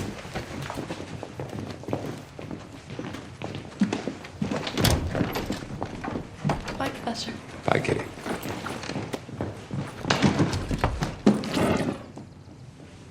Physics. I'm Charles Xavier. Would you like some breakfast? Where am I? Westchester, New York. You were attacked. My people brought you here for medical attention. I don't need medical attention. Yes, of course. Where's the girl? Rogue? She's here. She's fine. Really? Logan, I'd like you to meet Aurora Monroe, also called Storm. This is Scott Summers, also called Cyclops. They saved your life. I believe you've already met Dr. Jean Grey. You're in my school for the gifted, for mutants. You'll be safe here from Magneto. What's a Magneto? A very powerful mutant who believes that a war is brewing between mutants and the rest of humanity. I've been following his activities for some time. The man who attacked you is an associate of his called Sabretooth. Sabretooth? Storm. What do they call you? Wheels? This is the stupidest thing I've ever heard. Cyclops, right? You want to get out of my way? Logan, it's been almost 15 years, hasn't it? Living from day to day, moving from place to place, with no memory of who or what you are. Shut up. Give me a chance. I may be able to help you find some answers. How do you know? You're not the only one with gifts. Where are you going? Where's he going? He's over there. What are you doing? Over here.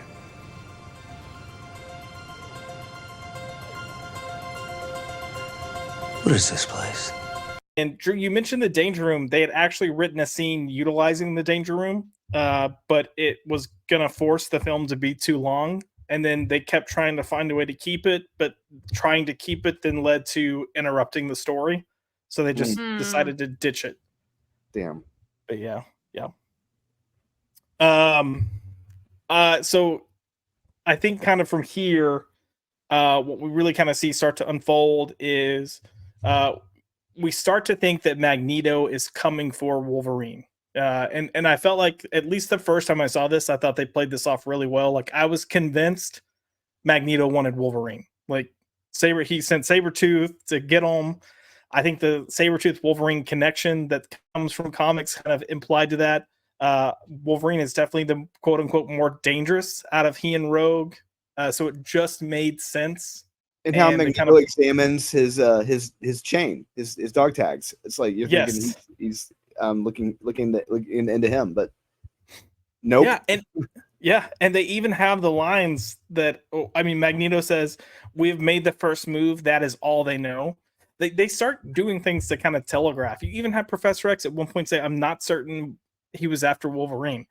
I never picked up on that. I was like, dude, he wants Wolverine. What does he want with him? So what I liked about Magneto in that scene was he didn't really punish Sabretooth for failing. No. Because he didn't like incompetently fail. Right. And so I don't know, I like that about Magneto because he messes up twice actually. And he kind of locks him in that one cell later on, but he doesn't really, you know what I mean? Like other villains would like physically punish people somehow. Yeah. Or, force choke them or something. Right. It was interesting. Actually, when we get to see the Brotherhood, we come back to get to see the Brotherhood. It's a interesting dynamic because you don't see Magneto punish Sabretooth. He comes in. When he comes in, the first person that you see is Toad, who's painting the base of the lantern for the Statue of Liberty, or the torch, I should say. And I didn't realize that in previous watches, but I realized, he's painting. Okay, gotcha. But I personally love Toad in this because he's such a little jackass. Because in this scene, Sabretooth walks in and he goes, aren't you supposed to have someone with you? And that's all he says, but he says it just in a very cheeky way. And, Tyler Mane just roars, whatever.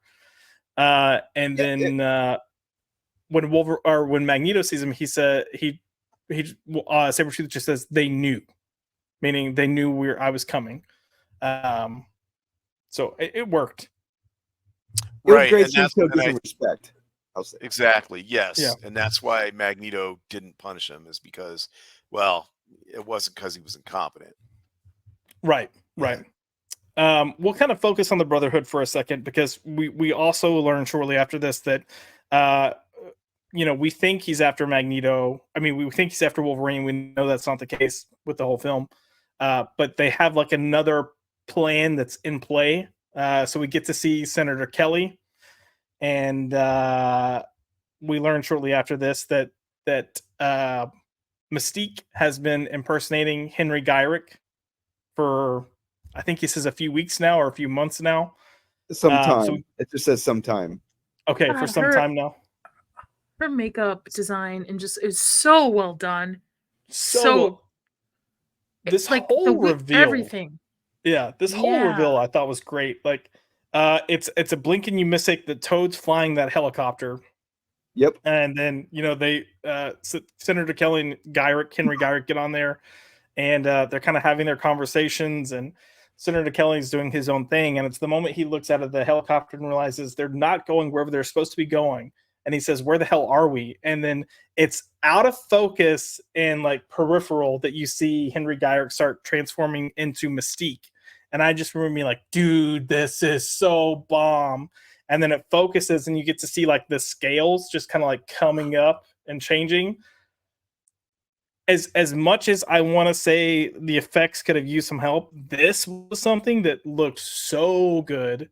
And I think hasn't really looked nearly as good in future films. Because in the future films she's wearing a bodysuit. It's because yeah. Rebecca like owned being nude and having this thing painted on her. Because I was watching fight scenes and I'm like, wow, I didn't notice at 13, but now I notice like her boobs are moving around a lot, like geophysics, which I'm not complaining, but yeah, even the wig is better in 2000 here than what they put on Jennifer what's Lawrence. her name? Yeah. Jennifer Lawrence. It looks realistic to me. Her design looks natural. in this. Like she could be standing right next to me and I would believe like this is Mystique standing right next to me. Not somebody cosplaying as it. It might have been the lighting, but I thought that this Mystique's was darker. Her blue was darker. Different layers of colors used in this one. Like I'm sure they used it, but the problem with the other one is that she had a bodysuit initially, and then so they had to hide it with the seams and the textures. So that's why I feel hers look a little bit more one-dimensional, and like in Days of Future Past and stuff. Where Rebecca's, I feel, because you're painting on actual skin, so you use that as the base, and you're doing different layers of colors. Looks so much better. To me personally, the way they did her for this film was great, because even the prosthetics that she used, they were a blue color, but they were like a translucent blue. Yep. And then Nadia, you'll understand this, but like when you've got your skin tone and you've got like a translucent type blue, trying to cover it and match so that it looks, and that's natural where they used that's where they used the different textures of blue. So it started off with airbrushing, and then they had like a sponge, I think, with almost like a. It's almost like a sheen to it that they put in. Yeah. There's a video on YouTube of her makeup. I think they did a routine and stuff where they showed like the different layers that they like did. A time lapse or something. Yeah, it looks so well done. And honestly, it's the commitment to be nude. I really think it's the commitment to the character and being nude and not having the restrictions that Jennifer Lawrence decided to have, I guess. Well, I mean, she wasn't really nude. The only article of clothing she has on is a bikini bottom, and it's actually a thong. She's wearing a thong. Well, at that point, she was arguably the most famous and most beautiful woman on the planet, and it's like, okay, why not? She's used to that at this point, except for the body paint. Yeah, it's right. I think it's a commitment to the character, because like I feel like if Jennifer Lawrence, if you sign up to be Mystique, you should know going in you're going to be just wearing a thong and having body paint and scales and stuff like that. That's just my opinion. Yeah, I do feel bad because when they were filming all these scenes with her, it was like dead of winter, and they're in Canada and New York, so it's freezing. Oof. And she's literally out there like practically butt naked. So they had like a heated like sweater jacket trench coat type thing that they like she would be filming, and then she'd immediately go over and just like bundle up and just try to stay warm. Yeah, they just have a big bank of space heaters. Yeah, like she can that surround her and just sit her in there. Mm-hmm. I'm sad we didn't get to see her in the white outfit. Oh yes. Yeah, I do. I love that outfit. I if there's anything the MCU does, I hope they introduce Mystique in that outfit. Like that would be an automatic win for me, at least as far as that character goes. But this is where we start to learn kind of the plot of the film and what Magneto's plan is. So we don't fully get the context here at first, but we see Senator Kelly get tied down to a chair at their base. Magneto gets up in this machine, it turns on, and everything is kind of shown from a certain perspective at this point, which maybe isn't the true perspective. But we see this machine starts creating this like magnetic field that's moving. It surpasses Senator Kelly, goes away, and you see Senator Kelly's drained, but you don't realize Magneto's drained. It looks like they're all fine. We later learn that it almost kills Magneto to do this, and what they're doing is, changing Senator Kelly's DNA so that he becomes a mutant. I have thoughts on this as a plot, because in some ways I'm like, God, this is so comic booky and so stupid, and that's how I had felt for years. But then there's also dialogue within this movie that I didn't fully pay attention to, where Magneto is pretty much, I was too focused on the device and how kind of ridiculous the device was and the science of it, as opposed to, I'm going to change every world leader into a mutant so they are forced to think differently about how they would handle this situation. And this was the first time watching it that I picked up that element of it. And I was like, damn, this is actually really freaking good. I still hate this device. So I kind of want to hear your thoughts on this, mutant making machine. And did you like it or not like it? Nadia, I'll go to you first. It's okay. Yeah. I've always thought it was a little campy. Yeah. But even if this movie's trying to take itself seriously, you still have to, and it says abide by comic book rules. That whole end scene with it happening and all the guests out on the lawn and stuff. I'm watching this and I'm like, I feel this is a panel by panel of a comic book to me with the machine and stuff. So I feel you gotta like give a little bit of a grace because it's a little campy. But yeah, I think they could have done something a little bit better if they wanted to be this like artsy kind of superhero film, I guess. Right. I think maybe that's where it bothered me more. It felt like more of a clash to what we were getting in the film previously. That it went so hard comic booky that I was like, I don't know about this. Shield, what were your thoughts? My biggest thing is I'm okay with the machine itself, like doing what it does and how it operates. My biggest thing was how they got it out there. That there would have been cameras all over the Statue of Liberty because of the proximity of the world leaders. There have been helicopters and jets flying around and all kinds of stuff. So they can just casually, now I get they can infiltrate it because, Mystique can imitate people, and I don't know. I think maybe they should have had more like tech people or something. I mean, Possibly. The internet was a thing, but it didn't really. It was one of those things where they just kind of waved their hand and be like, we got it out here somehow. And nobody really saw it. It was the same problem I had with the Joker and all of the explosives in the bottom of the boat, and then people with guns glued to their hands. And people couldn't figure out what was going on. You can obviously see that they've got as a viewer just watching, you can see they've got mouthpieces on so they can't talk and stuff. And how would you get all of that down there with nobody seeing it, right? And I get that you don't have to explain every little thing, but some stuff is a little unbelievable. But you have to go with it, somehow they managed to make it work. And then he's going to lift the thing up and replace the torch, and no one is going to see that. That's not going to be live on TV.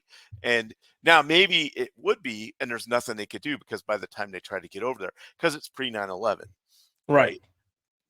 I wouldn't buy it post 9/11, but the base of the torch. I had with it was that, first off, why are you putting it in the torch when you could have just put it somewhere else on the ground? I guess it needed it, and maybe it was a symbolic gesture. But maybe it seemed like an awful lot of work. Statue of Liberty. You could have, if it was going to be powerful enough to hit the whole city, you could have just did it on the coast, like right who's the dock or something. Who's the smarty pants in the group that would have been the technical one to create, put this together and stuff? I mean, Magneto probably, but that's what I'm saying. They needed one more person that was like a genius or something. Unless Toad is a genius, and Toad is definitely not a genius. Like, who's their beast? Who's their Well, I think the thing that I guess they're trying to pull from, which this movie didn't allude to it, but they do allude to it next to, is that Magneto did help build Cerebro, so he understands how Cerebro works. Okay. And if he's tracking down a way to identify mutants, I mean, the science of it doesn't get explained and doesn't make sense. And I think it creates a whole like MacGuffin That of problems. part didn't bother me. Like, Oh, I it always grabs bothered it me. and the thing spins and it makes radiation that makes people mutants. Fine. It was just the logistics of getting it in place unseen without people like tripping off alarms and stuff. I'm The just other trying to. thing- I was gonna say I'm just trying to think of them getting that base of the torch like from the boat raised up. So you see this like 25-foot thing that's just like slowly elevating out of nowhere, and then no one sees it. Right, and that's what I'm Like, saying. There would have been cameras all over the Statue of Liberty because of what was happening, and the because it was the whole thing was they had it on TV. You could literally see it in the background of some of the shots of the world leaders because they were looking that direction. Now I get, once he starts installing it, there isn't really a whole lot you can do to stop it. Especially, but there would have been guards all over that island. They would have had to have taken them all out. yeah. I mean, they showed them taking out some, so like Right. Sabretooth and Mystique had taken out the guys on the boat. Sabretooth took out people on a different boat, and then you had Toad taking out people on land, but they didn't really focus heavily on it. So Right. They just exactly, and that was, I guess, if I had a problem with it, that was the biggest part. But I was like, whatever. It's a comic book movie. They got it up there. The important part is the plot moves along. Also, they're like, we're going to come in with this super stealth secret jet, and we're going to go mock over the water, so it shoots up these giant jets of water that anybody can see. And we're like, no one's going to notice we're here, Yeah. Drew, any thoughts on this machine real quick before we get to the I guess the infiltration and like the change in Rogue to make her want to leave? Any thoughts on just the machine itself? I do agree with the two criticisms, about the logistics of getting that piece up to the torch with no one's noticing or seeing it. They could have dedicated 2 minutes of the film showing how they could have hidden getting it up there or something in the middle of the night or whatever.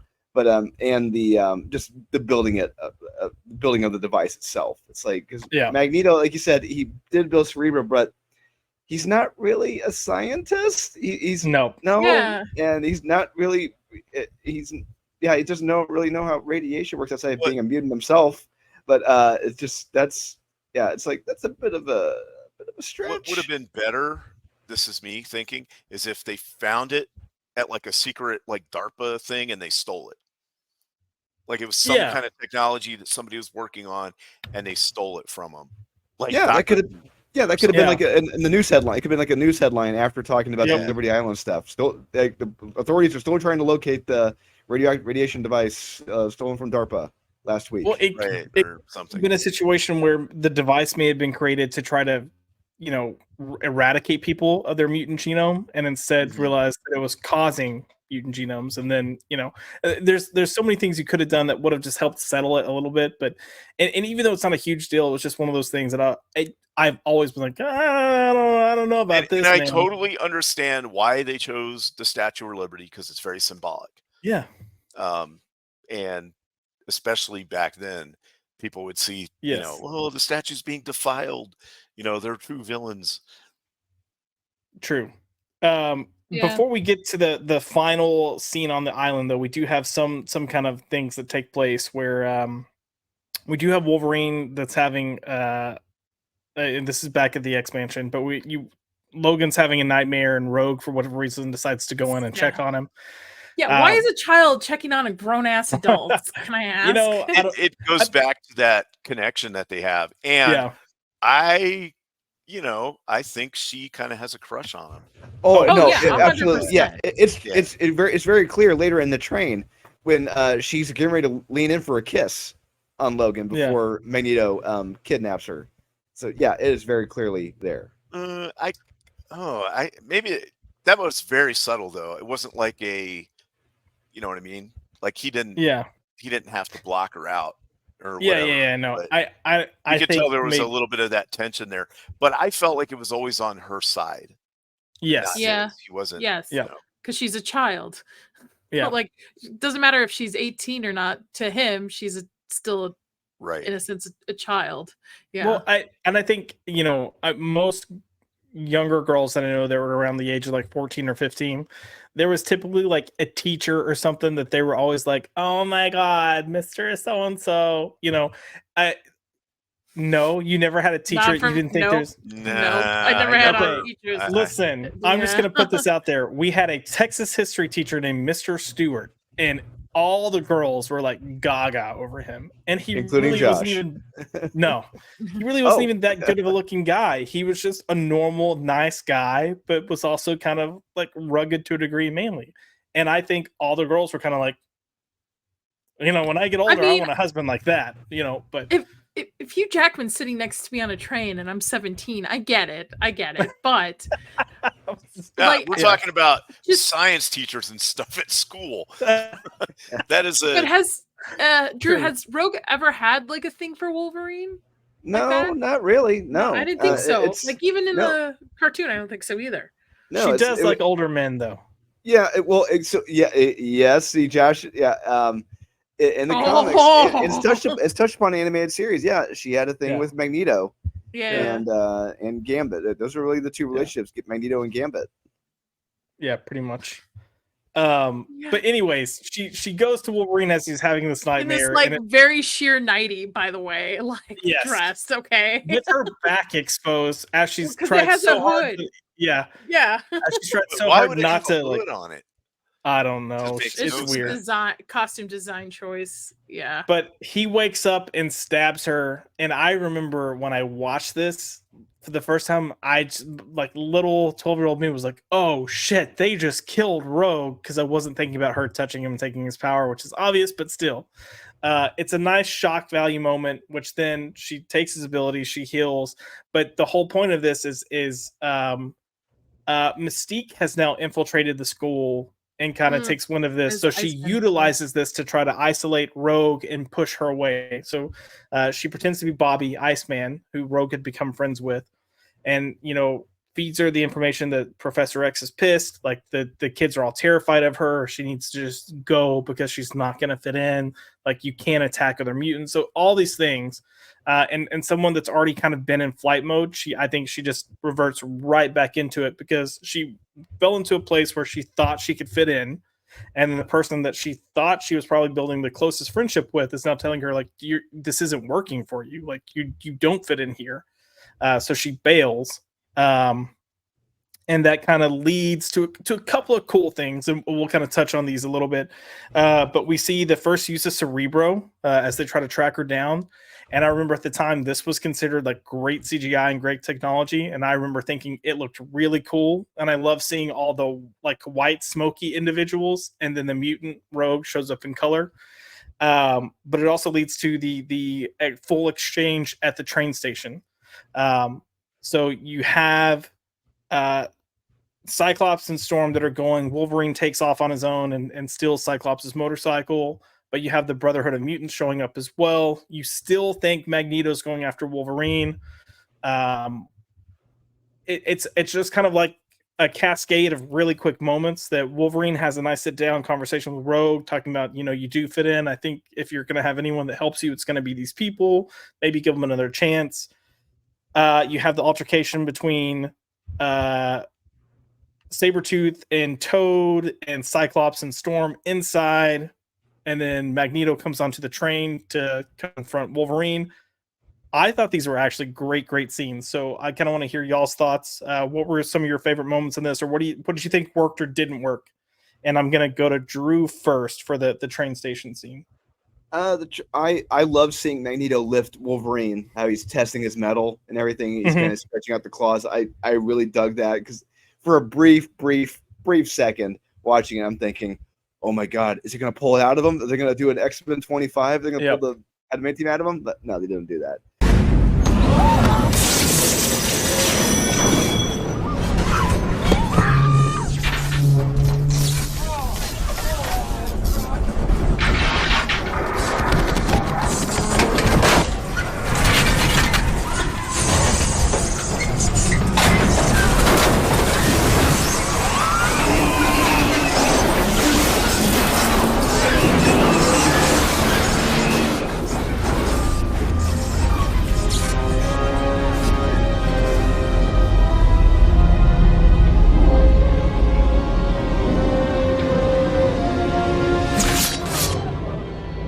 must be Wolverine. That remarkable metal doesn't run through your entire body, does it?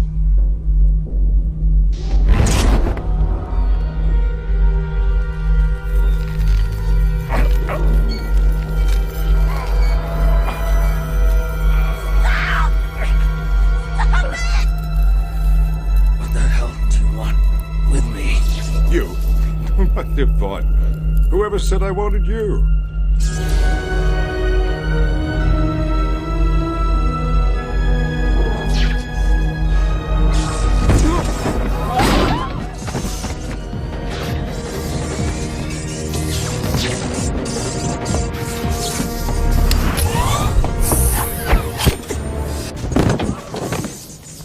Young people. But yeah, it was a great scene seeing that and the twist. But before you move on, you mentioned the him how it expands the claws and stuff. It's also the way Ian McKellen delivers the line with that remarkable metal does not run through your entire body, does it? But he says it in a way that he knows it because he can feel it. Yes. But it's also it's the discovery that he feels it that he's like, oh, and so much more of it, like, you're way more screwed than you thought you were. I thought you just had metal claws, and I can feel this in your entire body. Like, you can do nothing to me. Yeah, it tells me that he can detect. He knows that every metal has a unique signature to it, and everyone a metal may be more special than the other, and he can tell that there's this metal feels special. This metal feels unique. It's different. So I think he probably gets a kick out of feeling that himself. But I would say, like, the other scene I do love the most is when Magneto pulls all the guns out of all the FBI and cops and takes them out of their hands and directs them out back at the cops, and the gun fires. The bullet is digging into the one agent's head. I love that stuff.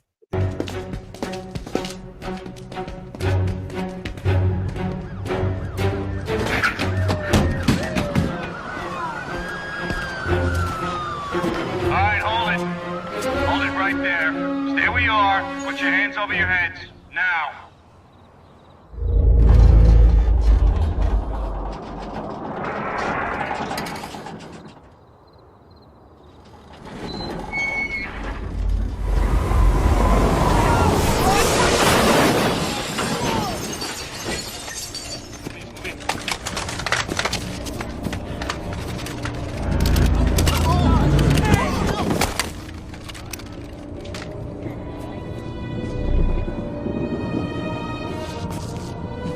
You Homo sapiens and your guns.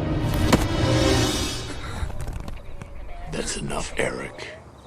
Let them go.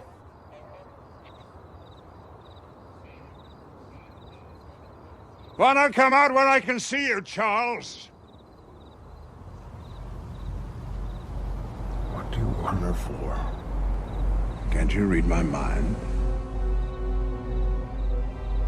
What now? Save the girl? You'll have to kill me, Charles. And what will that accomplish? Let them pass that law and they'll have you in chains with a number burned into your forehead. It won't be that way. Then kill me and find out. No? Then release me.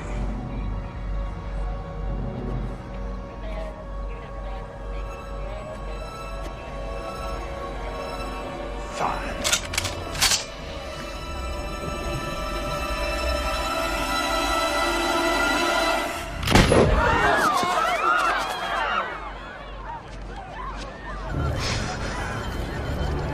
Care to press your luck, Charles?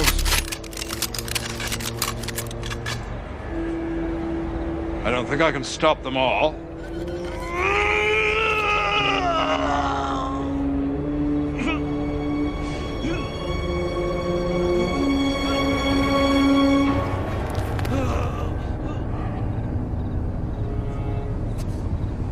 Still unwilling to make sacrifices. That's what makes you weak. Yeah, they would have. Come on, cops. They would have opened fire as soon as those cars dropped. They would have lit that all of them up. I agree, but it wouldn't have done anything. He would have stopped the bullets. So right. I kind of wish. I'm just saying that they were very, very, very restrained. like for to the sure. point of kind of being silly. Yeah. Oh no, agreed. Agreed. I wish they would have open fire, and I wish they would have just had Magneto stop the bullets, and then had him pull the guns and turn them. Because I do think the idea of him taking the guns and turning them on all the cops is somewhat terrifying, and then the fact that he does fire that one bullet and just has it stop, but slowly just start like it's proceeding to go into the guy's head. That's crazy. Like. And I think it sends a message like do what you want, you can't stop me. And I wish they would have just gone that full extent. That's something I wish they would have done. Don't they do that in another movie where they do? There's like a standoff. I think it's with the fire kid or the frost kid that goes bad. Kind like at a house X2. or something. Yeah, and- and X2. Yeah. It's kind of that. But except they do shoot Wolverine in the head. Yeah. So Yeah. Magneto's not there for that. The one with Magneto is X-Men Apocalypse. Maybe that's it. Yeah, God, you I- have all the I try guys, to but they forget about take that movie. Yeah, they take arrows because they know he can control metal. So it's yeah. And that's the thing is like, oh, you can't use any metal around him. Technically, you can. There's lots of metals that are not magnetic. Right. So, But yeah, Drew, I agree with you. I really like that scene. I do like the one bullet with the cop. And you have another really good exchange between Xavier and Magneto as Xavier's controlling Sabretooth and Toad. And even before that, I have a love-hate relationship with the fight scene in the actual train station. Because the first thing It's not really a fight scene. it's really not. I love the moment where they're looking for Rogue and it's Cyclops, and you've got that lady with the two kids, and the two kids are like staring at Cyclops, and there's like the older kid and the younger kid, and the younger kid smiles, so he smiles back at him. So the kid wasn't supposed to smile. They were supposed to look at him like, "Why are you looking so weird with that face thing?" But the kid was an X-Men fan, the younger one, so he just kept smiling. So Bryan Singer was like, "We got to just run with this. Will you smile back at the kid?" So all of that is just the kid just being excited to be there and thinking it was cool that he was with Cyclops. And I'm like, okay, that's endearing. Yeah. But when Sabretooth walks up and Storm's talking to the ticket agent, and you just see Sabretooth just launch the guy behind her, and then she goes to turn and he grabs her neck and slams her against the window. And it's the line that you mentioned earlier, Drew, where he says, "Scream for me." Yeah. I think that is if anyone ever came up to me, especially if I were a female, and grabbed my throat, shoved me against the wall, and said, "Scream for me," I would be like, I'm about to die or get raped. Or we're not talking about Henry Cavill doing it, Nadia. We're talking about someone that's actually terrifying. Okay, Is that what was going through your head, Nadia? Is that what was going through your head? You were like, no, if somebody were to do that to me, whatsoever on this. then yeah. Nadia's like, Henry Cavill can grab my throat, shove me against the wall, and say, "Scream for me" any day. Chris, I hope you're not watching. Anymore. He's gonna be a dad. Not anymore. He's gonna be a dad. Yeah. I have to respect it now.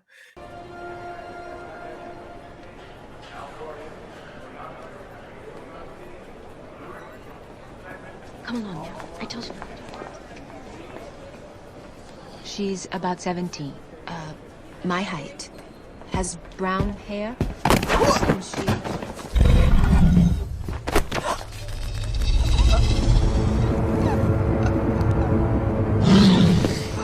Scream for me.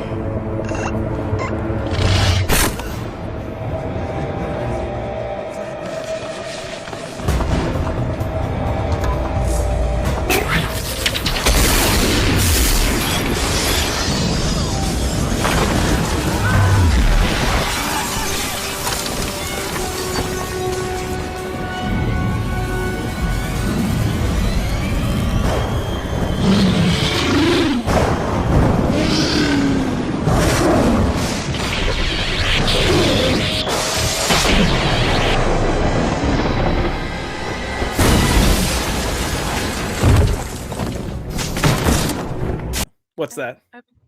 I'm with Drew on this. I like this whole. The only thing I have an issue with is the Cyclops thinks he's incognito with a hat and it's a big old like. I hope not. It's Yeah. like Is that what it is? He should have just worn his sunglasses. He should have just kept the, Yeah. kept the sunglasses I know. on. And then I worn don't his- understand why they didn't do that. It doesn't work. Well, he needs that particular visor to moderate his beam, right? Correct. Yeah, but he could still just like launch it and blast. Yeah, why didn't we so. Yeah, get but a that's glasses off kind of? I thought his unrestricted blast was way too powerful. If he just opens his eyes and let it go. It is. So we got, and maybe that's why they had to do it so they could have the Toad knocking his visor off like that whole. I thought that was cool. They had it in the trailers for a reason where his optic blast just goes through the ceiling.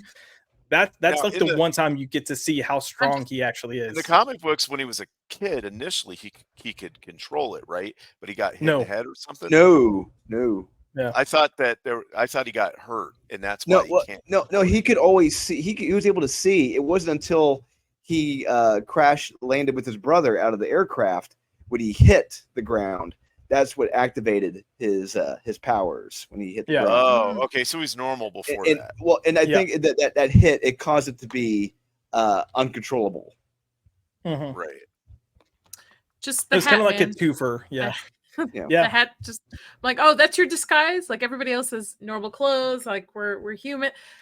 Scott's like, you know what? I'm just gonna put a hat on. It'll be fine. It'll cover it. It'll be fine. It's like I'm gonna. Shows, it's because it just shows for the mutants.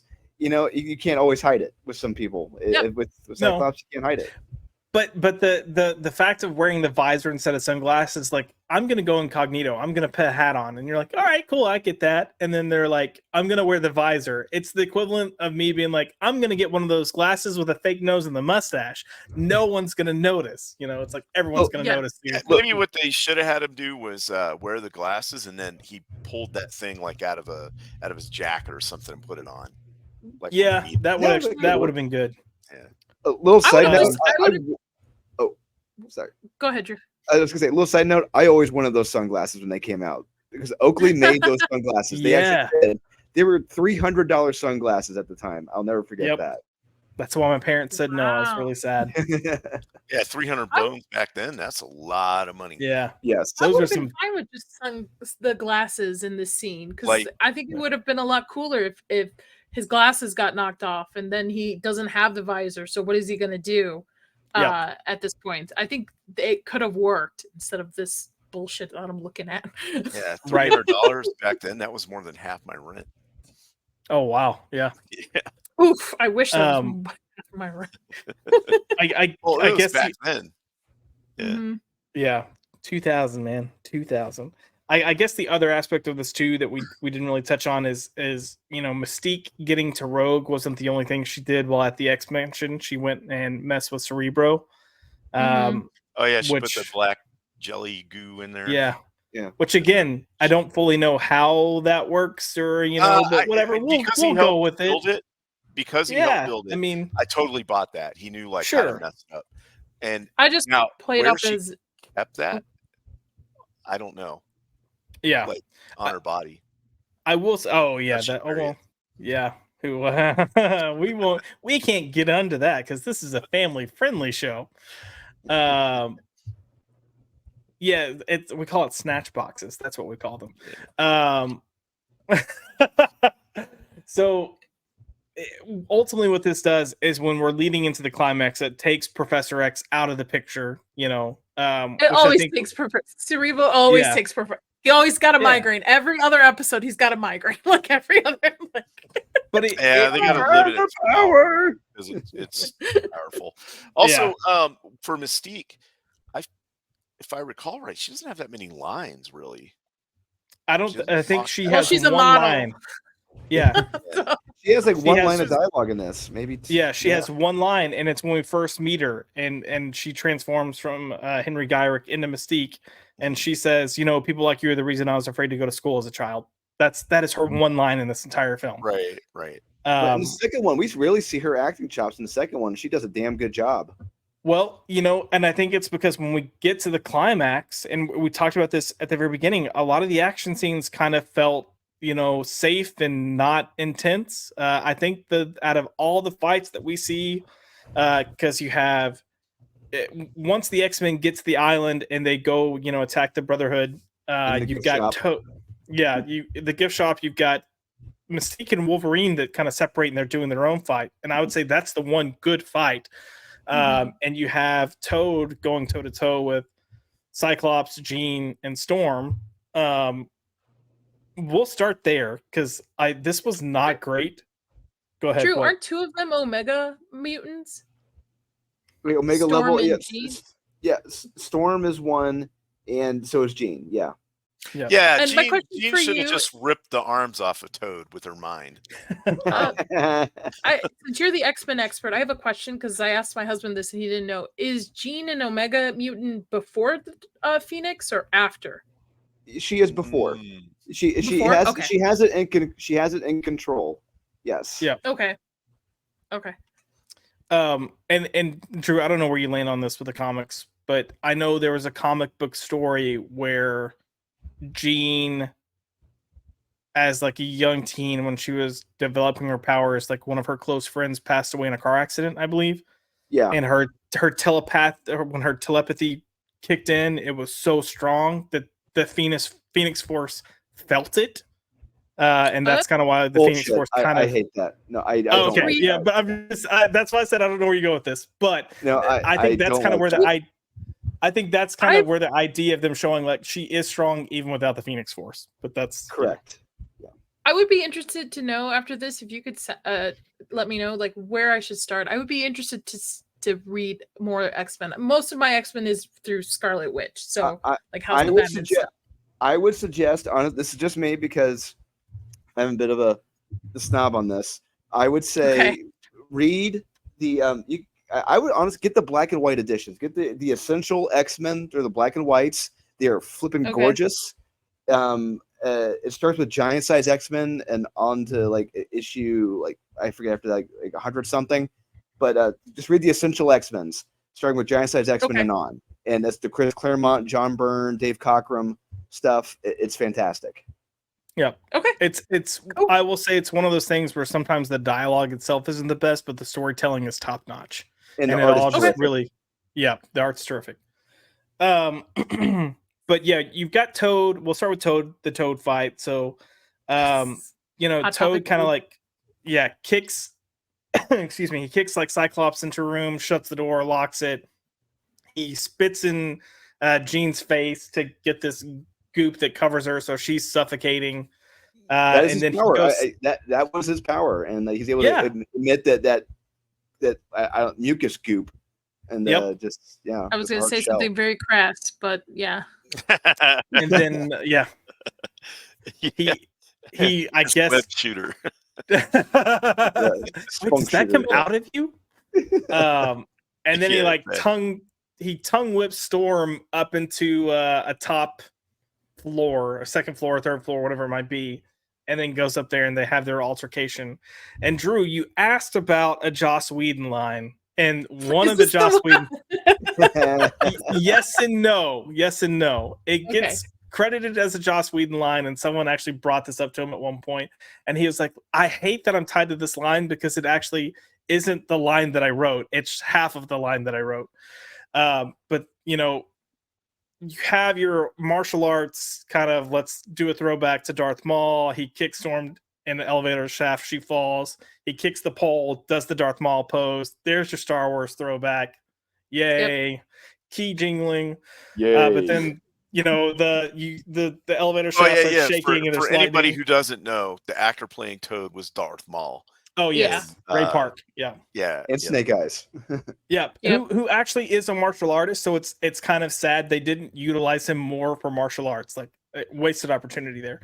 But I mentioned too, we're going to discuss his costume. They originally had plans and costume designs to make him hunchback. And when they were trying to do it, he couldn't move as well. So they ditched the hunchback and just made him have the jacket. But then they didn't really utilize his martial arts anyways. So, I think about that, Josh. Who would he really fought martial arts wise outside of maybe Cyclops? What does he look like in the comics? I want to first see this. Hold on. He's he's fugly. He got an upgrade. Yeah, he got an upgrade in this. For sure. That's rough. Yeah. But Storm comes back up. She's got the winds blowing. You know, she kind of knocks him out on the balcony. And then there's this really terrible, cringy line where she goes, "Do you know what happens to a toad when it gets struck by lightning? The same thing that happens to everyone else." And then she strikes him with lightning. And I remember watching this being like, the fuck? Like, that was stupid. And then when I found out that like my writing hero wrote that line, I was like, there's no freaking way. And then he confirmed it, but his line was, "Do you know what happens to a toad when it gets struck by lightning? It croaks." Which I was like, okay, that's a little bit better, but it still sucks. That would have been a much better line. Better line. That would have much better. That would have hit a little better. Yeah. Yeah, Yeah. and it actually, you know, it was kind of silly but appropriate. You know, I think it was their way of bringing it back that mutants are just like humans. We're just like everybody else. I don't know. Whoever wrote the other part of that line, let it down. Yeah, exactly. Yeah, exactly. It's like, yeah. I don't know. That's definitely what I would have said about it back in 2000. I'm like, if you hit certain mutants with lightning, I don't think they would die like regular humans, but sure. Let's go with that. Sure. But they undersell Storm's power so bad. So bad. She's basically Thor with lightning, but also she can freeze you. She can you know, blast you with high winds like a tornado and rip you apart with just debris, all kinds of stuff. She can fly around. Well, to me, this movie came off as if, well, not even a budget. I feel like it's young Storm. Like she's just kind of figuring out the limits of her powers, and like it grows and grows over time. Like right, but this is where I felt like they held back on the combat with this movie, and that's one particular instance is her basically just using lightning and a little bit of wind. Like she could have really like went crazy. Well, and Storm's another character that can even just physically hold her own pretty well to a certain degree. Like she's got her powers. Kind of knock her through a bunch of walls and stuff, didn't he? Yeah, or over a table and kind of beat. You know what, Josh? It's been fun to see her go hand to hand with Toad. You know, martial arts wise, because you know that she knows that stuff. So yeah, fun to see. Well, so does Scott, right? He's not just an I-beam guy. Yeah, correct. Yeah. Scott should almost have more of like a military type presence, just as a tactician, and but I'm looking at the design for Toad and X-Men Days of Future Past, and I don't even like this one either.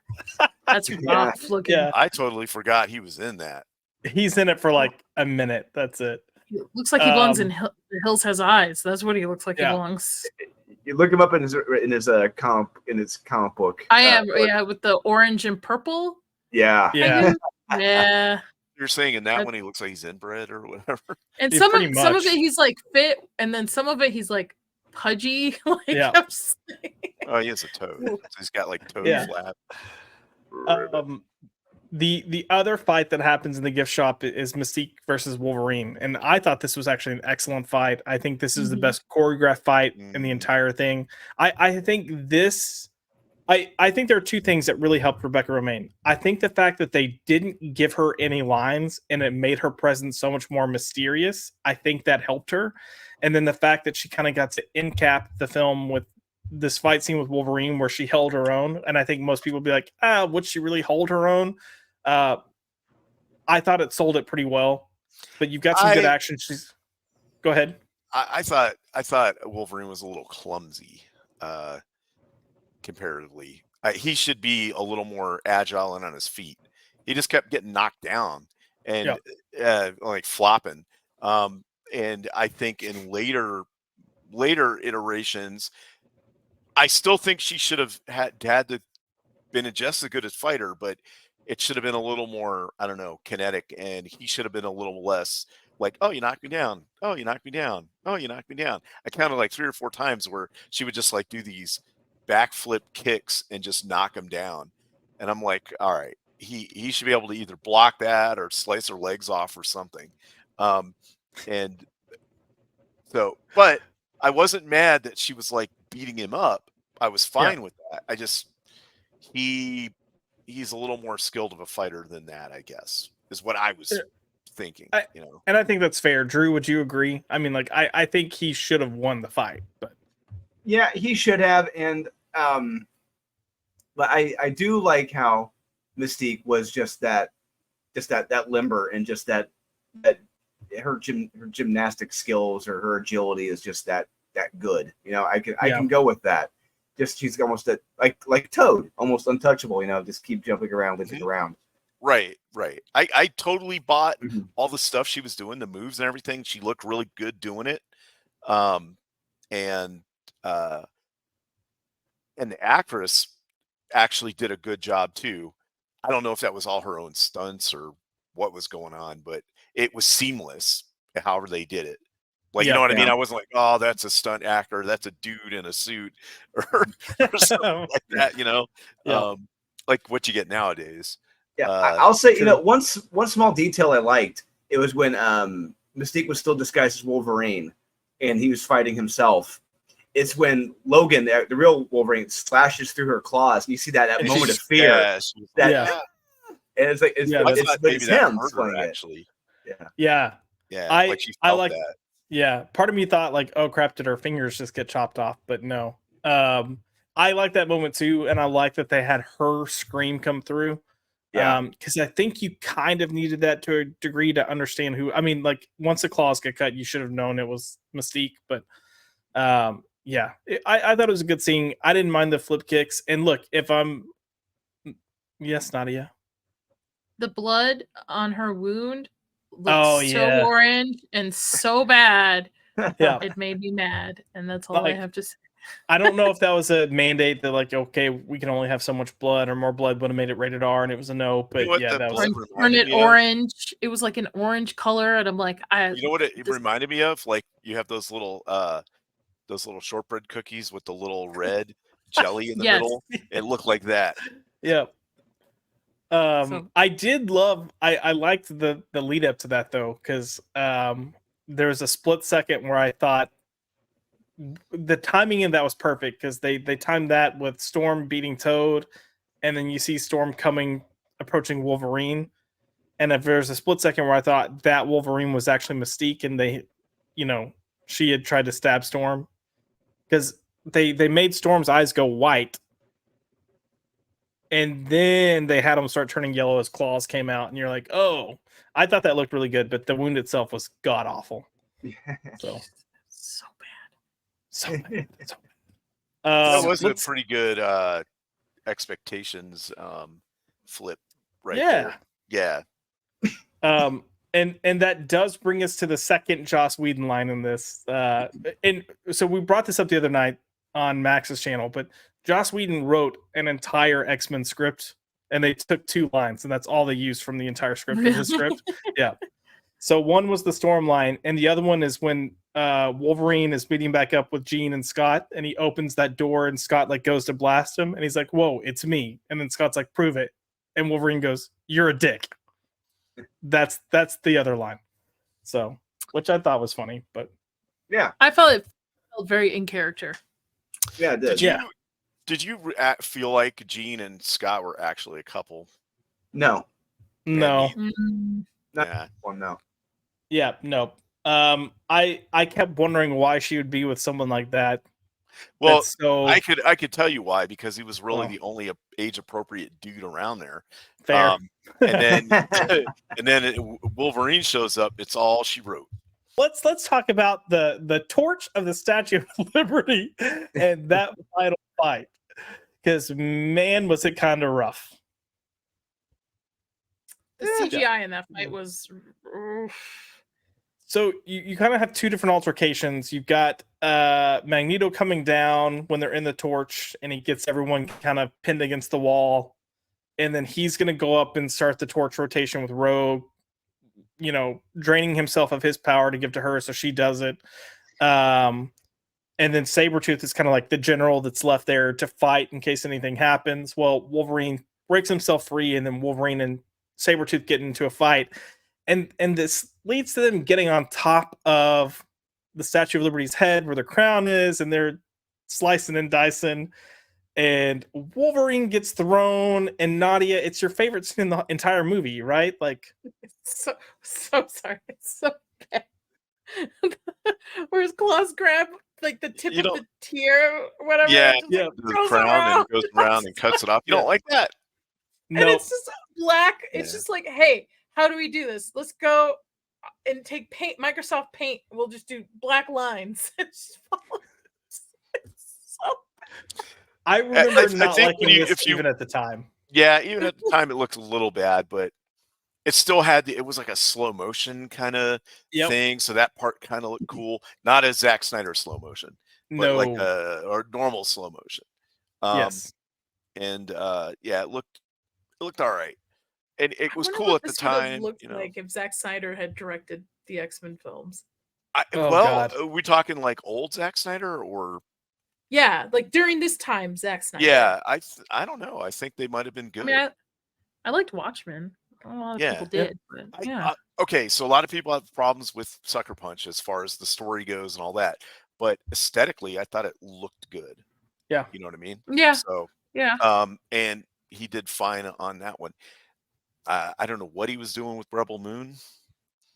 I mean, it looked okay, but but the story. Also, the circle of lights and the whole like, I don't know. It's just I haven't even seen the second one. The first one was so bad. Same. Yeah. The lights on the top of the tower, the light, whatever. When Wolverine is like trying to save Rogue, and it just looks bad. It just looks a little dated. Drew, before we talk about saving Rogue, what were your thoughts on the Wolverine Sabretooth fight? It was okay for what it was. It wasn't terrible. It wasn't great. It was okay. I mean, you got to figure at the same time, these are two large individuals who can't really have a fair fight because they're like they're on top of head. On top of a head that's round, and it's like it's going to be awkward looking fight in the first place. So I was going to say also, they all talked about how they could not move well in those X-Men suits. It's hysterical. It's the one scene where they're getting jumping up the from wall, like the water, and they're like, we can't lift our legs. We can't get over the. But the suits were too tight. Yes. So there's actually, it's in the blooper reel that it's when they first get to the island after they're getting off the plane and they're going, and it's like the little seawall that's there. They go to like hop up it, and all of them struggle. They're like tripping and falling, and they can't get their leg up high enough because the leather suits, they just can't move in them. But it's like multiple takes of them trying to get up it, and just every time someone's failing, just one after the other. But yeah, good times. One of the other best bloopers in the blooper reel is when Spider-Man shows up in the gift shop. I love it. That was hysterical. Oh no, wrong film. Yeah, wrong film. Sorry. That goes back to some of my problems with superhero films is where is Spider-Man when this is going? He was with Sony. Yeah, and I get it might take him a minute, it all happens so fast. Mm-hmm. He doesn't have like a Spider-Mobile or whatever. It would have taken him a minute to get over there to find about it. He had the Doom buggy. He had that Spider Doom buggy, but not at this point. Right. But what I'm saying is he would have had to find out about it. Now, obviously, it's a different thing, but Batman would have known, right? Because he has a network and he's got a cave and computers and he's got a jet and all this. But Spider-Man is just a kid flying around on webs. Yeah. We're the Avengers. Yeah. You could argue they were busy doing something else, but there's no reason why tons of people couldn't show up. You know what my it's kind of like my headcanon is in every situation, as I'm always like, what if Thor showed up? He just bifrosts in on name a movie and he shows up. I'm like, it's game over, man. Yeah, you could almost do a series like they have that series of how it should have ended, but everything is just Thor showing up like at the first sign of altercation. On the Bifrost, and he's like, "Get out of here, Toad!" Boom.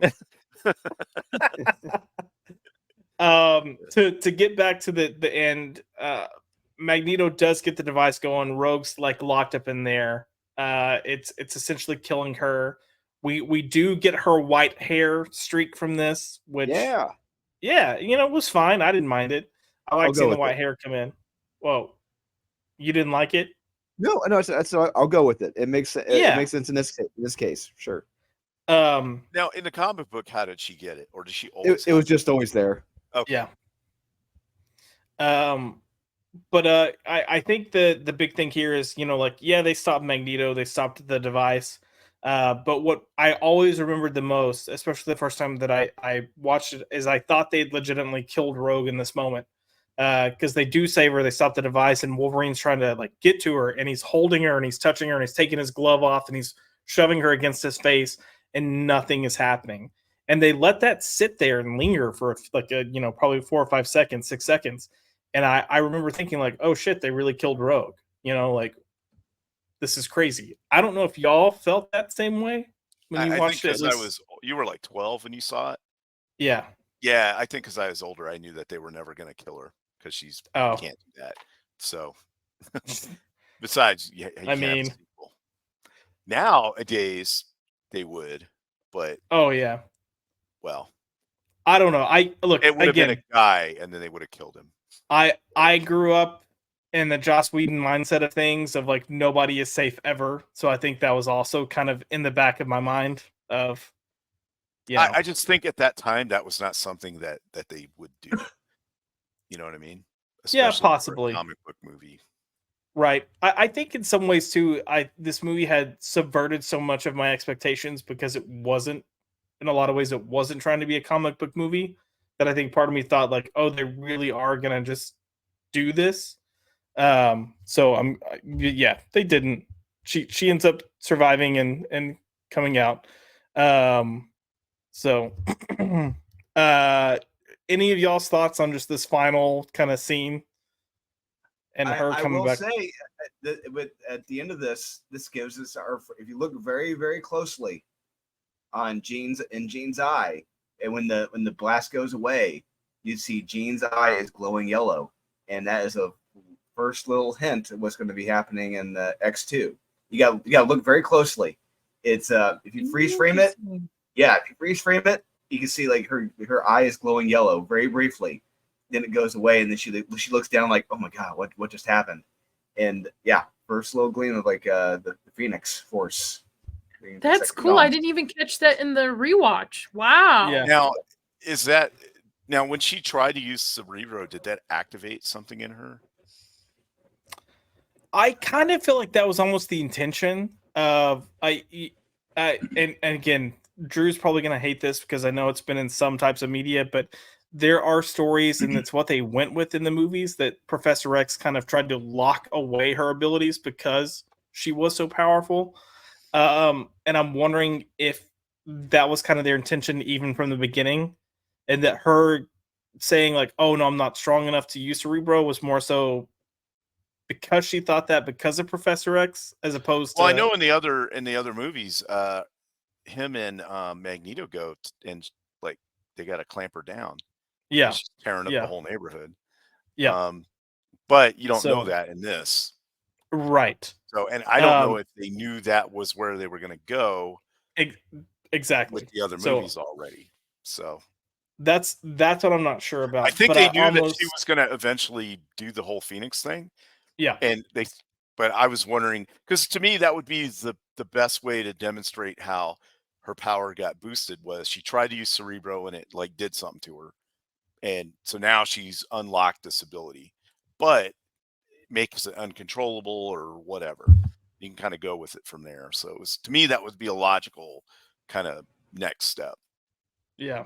And I really liked her character, and especially in the second movie, where she does all that. I liked her. I thought she was an interesting character. I didn't think she was like a Mary Sue or anything like that.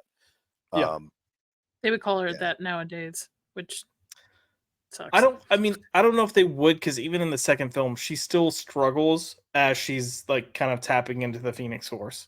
So she goes to that whole film kind of on that journey of discovering her limits. But I do think her with Cerebro was meant to be okay, she's testing her limits and she's never fully tested herself.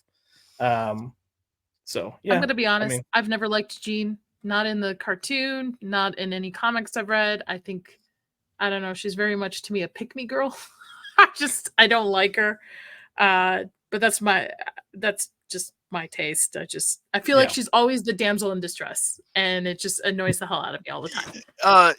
I kind of get that because she shouldn't be, because she's so powerful. Also, the actress that I like the actress that plays her in this. Yeah, so Famke Janssen. Yeah, something to do with it. As far as liking the character maybe a little more than I should. But like I said, like realistically, with her power, she should be the most powerful X-Men, except maybe Xavier. You know. On the Storm is one of the most powerful if she fully utilized all of her abilities. Scott, he's a one-trick pony. I got laser eyes. There's not a whole lot you can really do with that, besides just blow big holes and stuff. Wolverine, he's versatile and powerful, but he can't destroy an entire army by himself in one shot. But Storm could literally do that. And so could Jean if she unleashed her full power. Yeah, I mean, Jean ate as Phoenix. Jean ate planets. So now I'm talking about even by herself now. Road should have been not even a mere threat to her. She should have just flicked him away with her mind. I think it just comes down to a self-belief thing. Like she very clearly did not believe in herself in this entire film. And I think that's why Nadia doesn't like her. Yeah, probably. I just don't like any version of her I've ever seen. To me, it's just the same thing over and over. She needs help. She needs saving. Oh, she's so powerful. And her and Scott's relationship is just, I just don't like it. I just never have come across it where it's so well written that I'm like, oh, I'm hooked on. I believe this. I'm just like, this is so annoying. Get to the better characters, please. I think you get that in the comics, though, and I just don't think a lot of the other media has ever lived up to what the comics did. Drew, would you agree with that? Yeah, and Jane has been rewritten over the years, and the characters don't. And honestly, I think she's only gotten worse in the comics. But I really think they really should have. I think she was written pretty okay in this. She wasn't great. She wasn't bad. She was okay in this. And personally, I've always been a Storm guy. I've always loved Storm, and and let's just say Halle Berry's accent, that's going to disappear pretty damn quickly. Because it wasn't great. Yeah. And the other thing about Jean is, especially in this movie, is I get the impression that she's afraid of her powers. Yes. She's always afraid of her powers. Oh my God. I just can't stand her. I'm sorry. It doesn't matter how she's written. I just don't like the concept of the character itself. She's not my cup of tea. I'm a Rogue girl. I love Rogue. So that's who I grew up with. That's who I loved in the cartoon and stuff. But yeah, she's always has problems with her powers. I'm sorry. Well, to wrap up the film, the X-Men save the day. None of the world leaders get changed into mutants. Let's go back real quick. Okay. To the machinist spinning. Oh, They're yeah. like, Scott, shoot it with your eyes. Like, I don't have a shot. Yeah, you do. Shoot the back spine of the thing that's not moving, and just blow that thing off of there. It'll stop the thing from spinning. Wasn't he worried that by shooting it was going to hurt like Rogue though, and they were trying not to? It blows apart anyway. That's true. So all he should have said was that if I shoot it, it'll blow up and kill her. Not I don't have a shot. Yeah, that's true. Magneto out. Yeah. Even if you're not that's what he him, does. I know, but I'm just like that could have been your shot. I just another character. I just had a problem with that. Again, I don't know, small PP energy. I guess my husband liked him better when he was a villain. I guess there was a run of him being a bad guy or what happened? You got mind controlled or something, or? I mean, it was like the whole X-Men versus Avengers type run, and then shortly after, if I'm remembering correctly. So, yeah, I mean, I think there's a way to do a good guy character, and Captain America's how you do it. Cap would have took the shot. Yeah, he wouldn't have punked out. He would have thrown that shield and saved the day. Exactly. He would have jumped up there and done something about it. Yeah. But the X-Men do save the day. They stop Magneto. We get our happy ending. Rogue lives. Wolverine's gonna go try to find where he came from and discover himself. It's a perfect setup for the next film. Good job. And then we get the famous beginning of Magneto and Professor X, playing in the chess. plastic prison, yeah. Yep. Which was cool. I And thought the plastic prison was kind of cool. Although I don't know how he takes a dump in there without anybody watching. True. But yeah, this is kind of where we get that kind of tease and setup of what happens when they come for you and your school or you and your children, and it becomes very clear that this is what the plans are for future film if we get it, and we know we got it. But to kind of wrap things up, we'll do what we normally do. We'll go around and say what moment in this film makes you, like, when you think of X-Men, what's a moment that you think of from this, and then what would you score this out of 10? So, and I guess whatever your final thoughts are. So let's go with a moment. Does anyone want to go first? When you think of X-Men, is there a certain scene or moment that you think of where you're like, this is it? It's Xavier and Eric talking outside after the Congressional Senate subcommittee hearing, whatever it was, when they're on that when they're talking to each other about the humans and mutants. That scene sums up this film for me. Yep. Shield or Nadia? I honestly would have to agree with Drew, and also the end where they're playing chess. Like, Eric and Xavier's just scenes the entire time stand out throughout the whole movie. Like, the other stuff's really cool and all, but I feel their relationship is the foundation of this whole entire film. Yeah, and it's written and acted so well that it's just head and shoulders above everything else.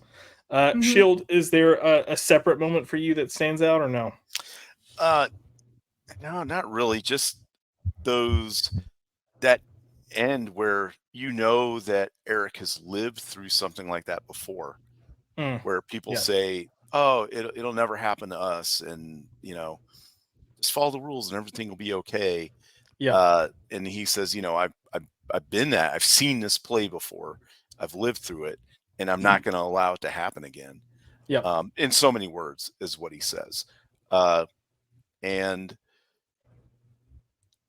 we didn't touch on the part where they made the senator a mutant, and then he turns into a bunch of water or something.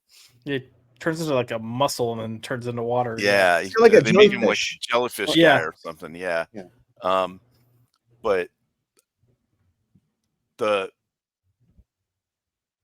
that part where he realizes that he can't go to like a normal hospital or whatever because now he's a mutant and is one of them. I guess the whole theme of the movie is that what are we going to do about mutants, because they are powerful, and if you let the wrong mutant do whatever they want, that can be a problem. But then how do you regulate that? So it's a kind of a serious question. Yeah. And you can draw a lot of parallels to things like nuclear weapons and immigration and all kinds of things. In life, which is, I think, what makes the X-Men so interesting as a comic book franchise or movie or whatever. And I like that they didn't try to answer it. They just kind of presented, here's both aspects, the realities of both aspects. Now you choose. But yeah, I would say if there's a scene for me that I think of, I do think that, the beginning and ending conversations with Charles and Eric stand out for me, but I also think Wolverine in the bar when we first see his claws. That's always a shot that I think of with this film, with the two claws and the third claw coming out and then him slicing the shotgun in half. That's another scene that I always think of. So I think those three moments for me, it's like that's what I think of when I think of X-Men. And I think those are all worthy scenes and help give this film the identity that it has. I do want to go around with final thoughts. What are your overall thoughts on the film? And then what would you score it? So I'm gonna go Drew, Nadia, and then Shield, and I'll wrap up. So Drew, I'm gonna let you go first. Revisiting this, it's still as good a time that I had the very first time. And granted, looking back on it now, there are several weak points. There are some flaws with this, with some of the special effects. The fight scenes leave much to be desired, which will be remedied in future films. Some of the relationships will be expanded upon in future films. Some of the characters will be brought upon, but it's very basic here. But this is the film where we get the foundation. And with the foundation, the strong foundation is with Eric and Professor X. If without them, this foundation would not be stable. This would have crumbled. And it's because of that foundation. I got to give this a strong recommend. I got to give this probably a 7 out of 10. I really enjoy this, and I can watch those scenes with them all day, any day. They're just that powerful and just that good. Yep. Nadia? I think this movie is a fun movie. This is something you can put on as a group and have a good time. I think it holds up. There are some issues with it, but I think it's like nitpicking the issues because there's definitely way worse superhero movies out there that don't even live up to this. So I would give this a solid 6 out of 10, where it's a good movie and it's setting up for the sequel to even be better and so on. And my last thought is #Magneto is right. Nice. Did you score it? What? Yeah, 6 out of 10. Okay, cool. Shield Wall. What about you? Sorry, I was like, did she score it or not? Shield Wall. What are your final thoughts? So I look at this movie like a season 1 of a TV show that gets good as it goes along. It gets better. It's good, but it gets better as it goes along. Yep. But it's a good foundation, like Drew said, for them to build off of. It doesn't have any critical flaws in it that ruin any movie that comes after it, where you're like, man, that doesn't make any sense. What's this power of one, the power of two, power of many thing? I have no idea what that means. But so it's good in that aspect. I give it, I'm between a 6 and a 7. But I know a lot of ratings where I've seen people, they say, oh, it's a 7, and you go see it, and I'm like, that movie was garbage. But 7 on my scale means good. Yeah. So yeah. Yeah. So when we rate things, a 5 is mediocre. So anything above a 5 for us is going to be a positive.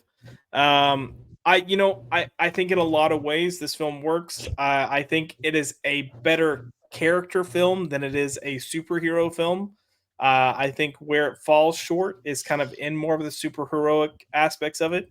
And I think where it could just completely succeeds and excels is in the character moments. And again, the way they managed to do this so efficiently and quickly with roughly an hour and a half runtime, when you think about the fact that you've got 2 ensemble casts, pretty much the ensemble of the X-Men, the ensemble of the Brotherhood, and then Senator Kelly, and you get as much depth and nuance as you do in such a short runtime, I'm pretty impressed with it. And I think a lot of this comes from the direction, and there's a lot of storytelling here that isn't in dialogue.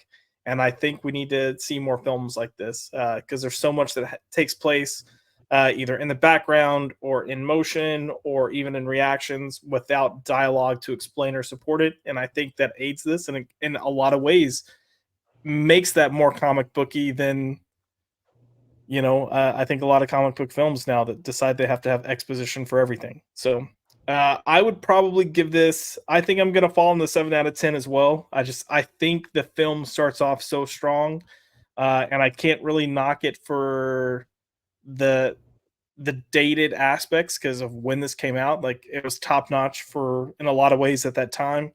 I think for me, the letdown is just kind of like that device and everything at the end that I just thought was, it was fine. So, but I'd give this a 7 out of 10. I will say this. When the movie came out, there was a lot of hype for it. There were people that were hyped, and then the word of mouth was good. Oh man, it was great. If you haven't seen it yet, I'd recommend it. A lot of water cooler talk about it. especially Wolverine. Like people are super excited to see him, and his portrayal was well done, I think. So people were happy about that. There wasn't like, they did him dirty or anything, like kind of what you hear about now when usually sometimes some movies come out. It's not what everybody thought it was going to be. So I think it did well. And I just remember there was a buzz about it. Yep. Completely agree. Completely agree. Well, if you're watching, make sure you let us know what your thoughts are in the comments. Go ahead and give us your score. Tell us if we're right or wrong. And then we'll be back next month. And we're going to take a quick pause on the X-Men films. We're going to bring in Iron Man. And we're going to have a good old time with that one. So make sure you check back next month for Marvelous Monday. And we're gonna get some Playboy billionaire suits of iron in the Middle East blowing shit up. How about that? Woo! Woo!